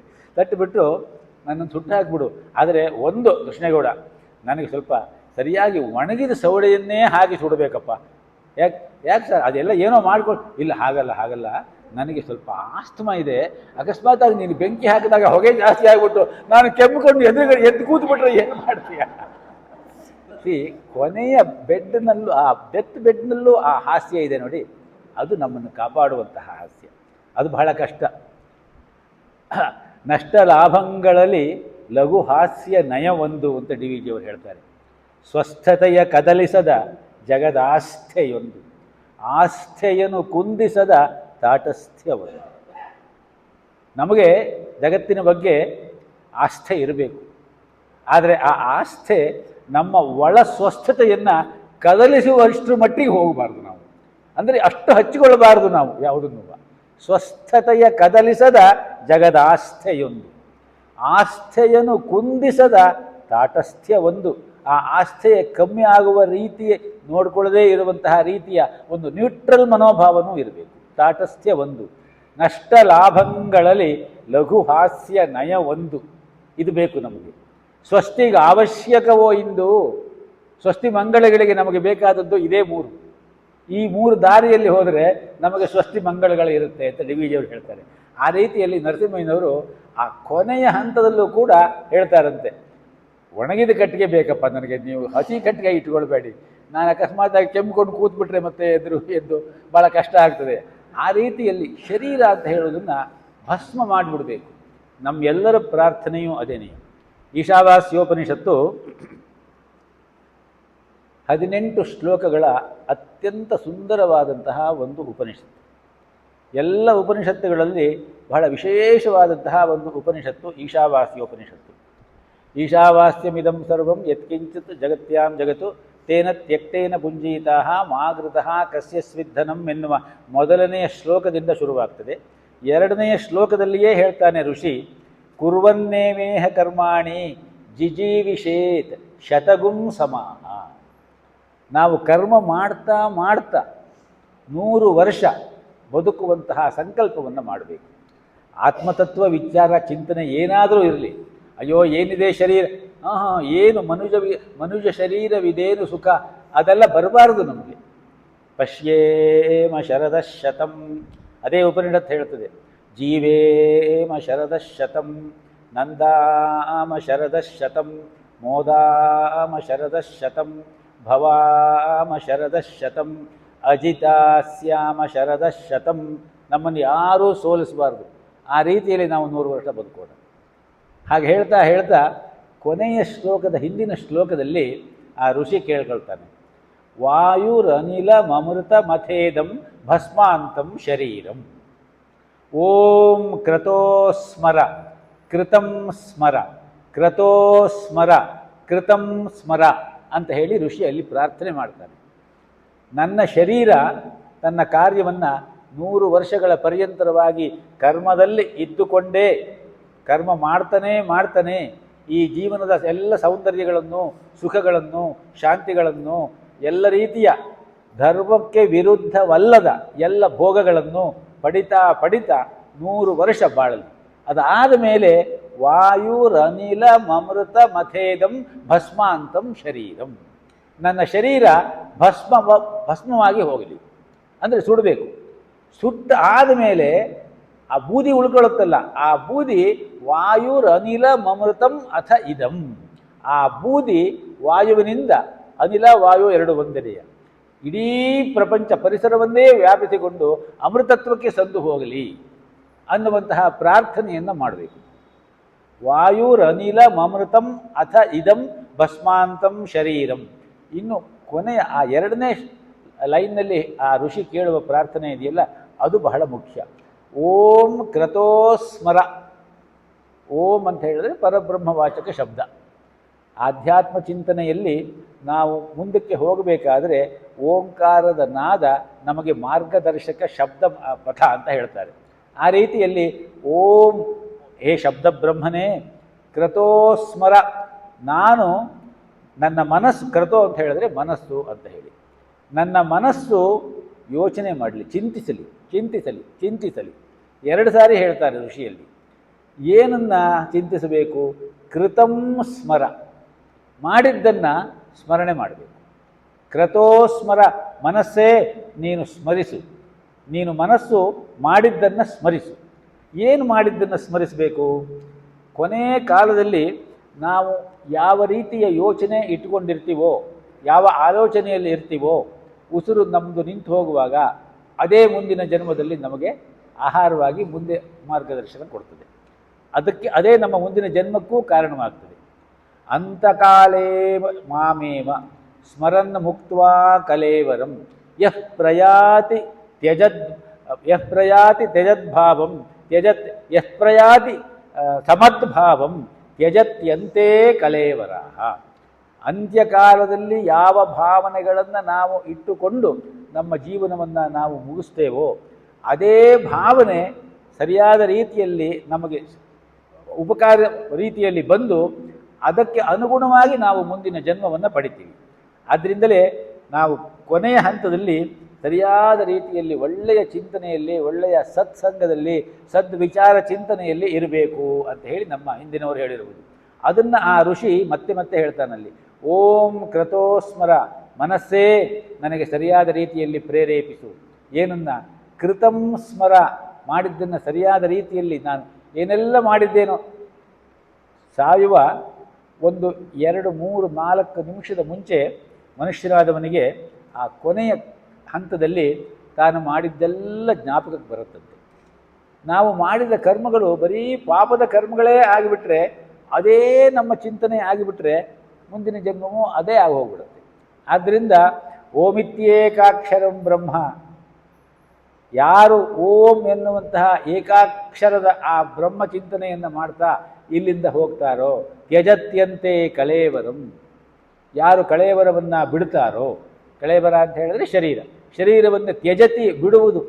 ಕೃಷ್ಣನೂ ಅದೇ ಮಾತನ್ನು ಹೇಳ್ತಾನೆ. ವಿವೇಕಾನಂದರು ಏನು ಹೇಳಿದ್ರು? ಶರೀರ ಛೋಡ್ ದಿಯಾ ಅಂತ ಹೇಳಿದ್ರು. ಆ ರೀತಿಯಲ್ಲಿ ಶರೀರವನ್ನು ಬಿಡುವುದು ಯಾರೋ? ನಾನು ಯಾರೋ? ಆತ್ಮ. ಆ ಆತ್ಮ ಚೈತನ್ಯನಿಗೆ ಶರೀರ ಅಂತ ಹೇಳುವುದು ಒಂದು ಬಟ್ಟೆ ಇದ್ದಂತೆ. ಆ ರೀತಿಯಲ್ಲಿ ಆ ನಾನು ಅನ್ನುವ ಭಾವ ಆ ಓಂಕಾರಯುಕ್ತವಾಗಿ ಕೊನೆಯ ನಿಮಿಷದಲ್ಲಿ ಆ ಚಿಂತನೆಯಲ್ಲೇ ಇರಬೇಕು. ಆದ್ದರಿಂದ ಓಂ ಕ್ರತೋಸ್ಮರ, ಕೃತಂ ಸ್ಮರ, ಕ್ರತೋಸ್ಮರ, ಕೃತಂ ಸ್ಮರ ಅಂತ 2 ಸಾರಿ ಹೇಳ್ತಾನೆ ಋಷಿ. ಆ ರೀತಿಯಲ್ಲಿ ನಾವು ಆ 3 ವರ್ಷಗಳ ಪರ್ಯಂತರ ಗೀತೆಯನ್ನು ಕೇಳಿದ್ರೆ ಬರೀ ಏನಿಲ್ಲ, ಬರೀ ಶರೀರದಲ್ಲಿ ಏನೂ ಇಲ್ಲ ಅಂತ ಹೇಳ್ತಾರೆ. ಅಯ್ಯೋ, ನಮಗೆ ಶರೀರ ಬಿಟ್ಟರೆ ಜೀವನವೇ ಇಲ್ವಲ್ಲ, ಯಾತಕ್ಕೆ ಹೋಗಬೇಕು ಗೀತೆ ಕೇಳಲಿಕ್ಕೆ ಅನ್ನುವಂತಹ ಯೋಚನೆ ಬರಬಾರದು ನಮಗೆ. ಗೀತೆಯನ್ನು ಸರಿಯಾದ ರೀತಿಯಲ್ಲಿ ಅಧ್ಯಯನ ಮಾಡಿದ್ರೆ ಶರೀರದಿಂದ ನಿಜವಾಗಿ ಜೀವನ ಹೇಗೆ ಮಾಡಬೇಕು ಅನ್ನೋದು ನಮಗೆ ಗೊತ್ತಾಗ್ತದೆ. ಆ ರೀತಿಯಲ್ಲಿ ಏನಾಗುತ್ತೆ, ನಾವು ಕೆಲವೊಮ್ಮೆ ಶಬ್ದಗಳು ಯಾವುದೋ ಸಂದರ್ಭದಲ್ಲಿ ಹೇಳಿದ ಶಬ್ದಗಳಿಗೆ ಬೇರೆಯೇ ಅರ್ಥ ಬಂದ್ಬಿಡುತ್ತೆ.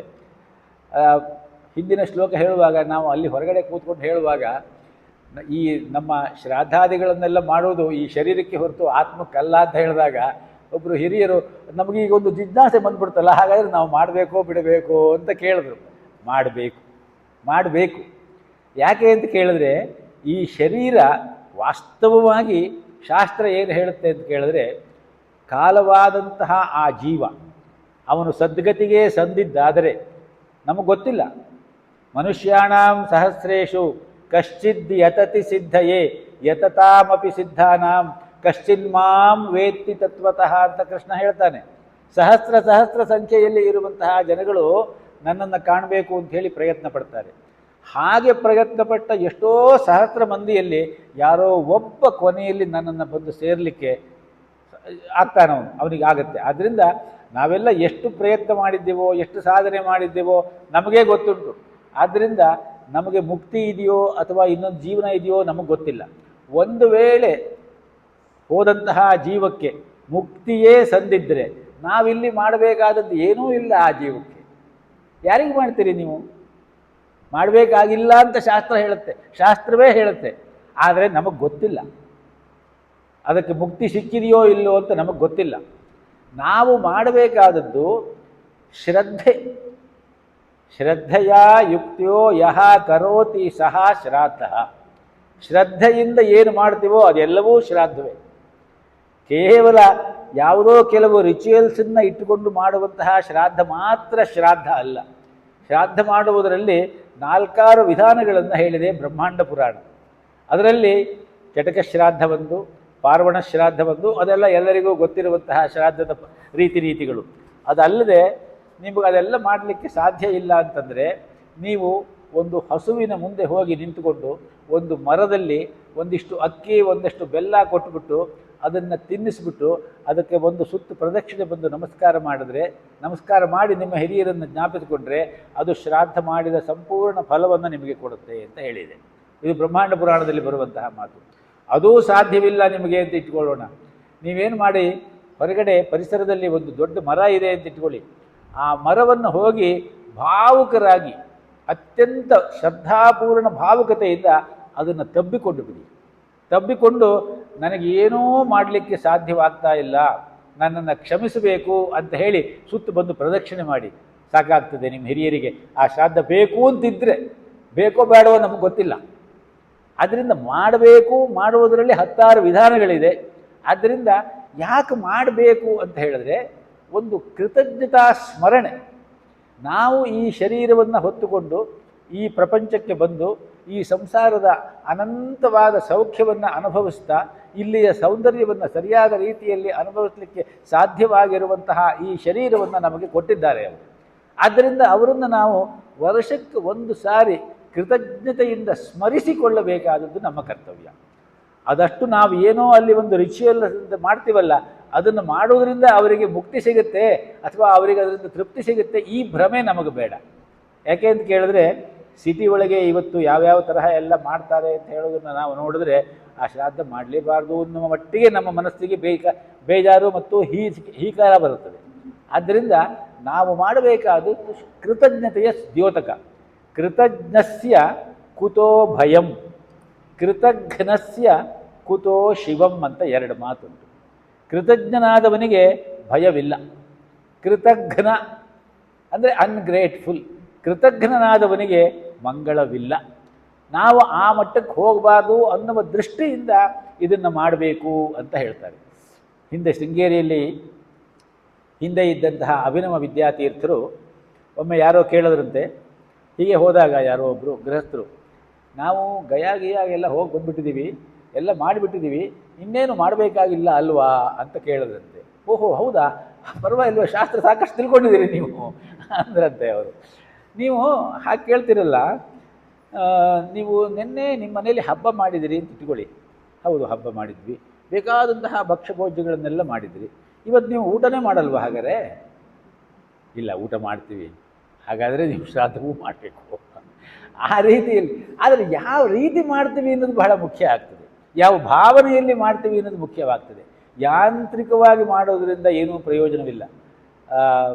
ಒಬ್ಬ ಆಲ್ಡಸ್ ಹಕ್ಸ್ಲೆ ಅನ್ನುವಂತಹ ಒಬ್ಬ ಮಹನೀಯ ನಮ್ಮ ಪಾಶ್ಚಾತ್ಯ ಅವನು, ನಮ್ಮ ಆಧ್ಯಾತ್ಮ ಚಿಂತನೆಯಿಂದ ತುಂಬ ಪ್ರಭಾವಿತನಾದವನು. ಅವನು ಹೇಳ್ತಾನೆ, these rituals are nothing but the manifestation of our inner feeling.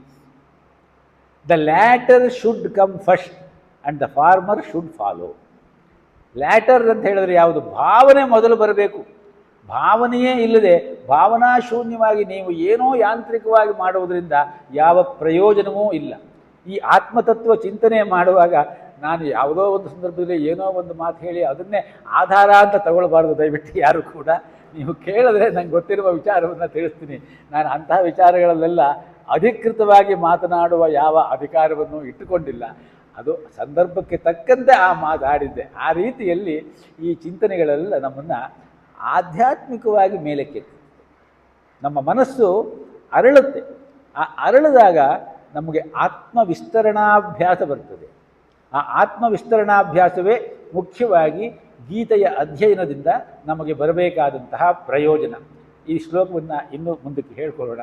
ಇವತ್ತು ಸ್ವಲ್ಪ ಜಾಸ್ತಿ ಟೈಮ್ ತಗೊಂಡಿದ್ದೀನಿ, ಆದ್ದರಿಂದ ಇಲ್ಲಿಗೆ ನಿಲ್ಲಿಸಿರೋಣ.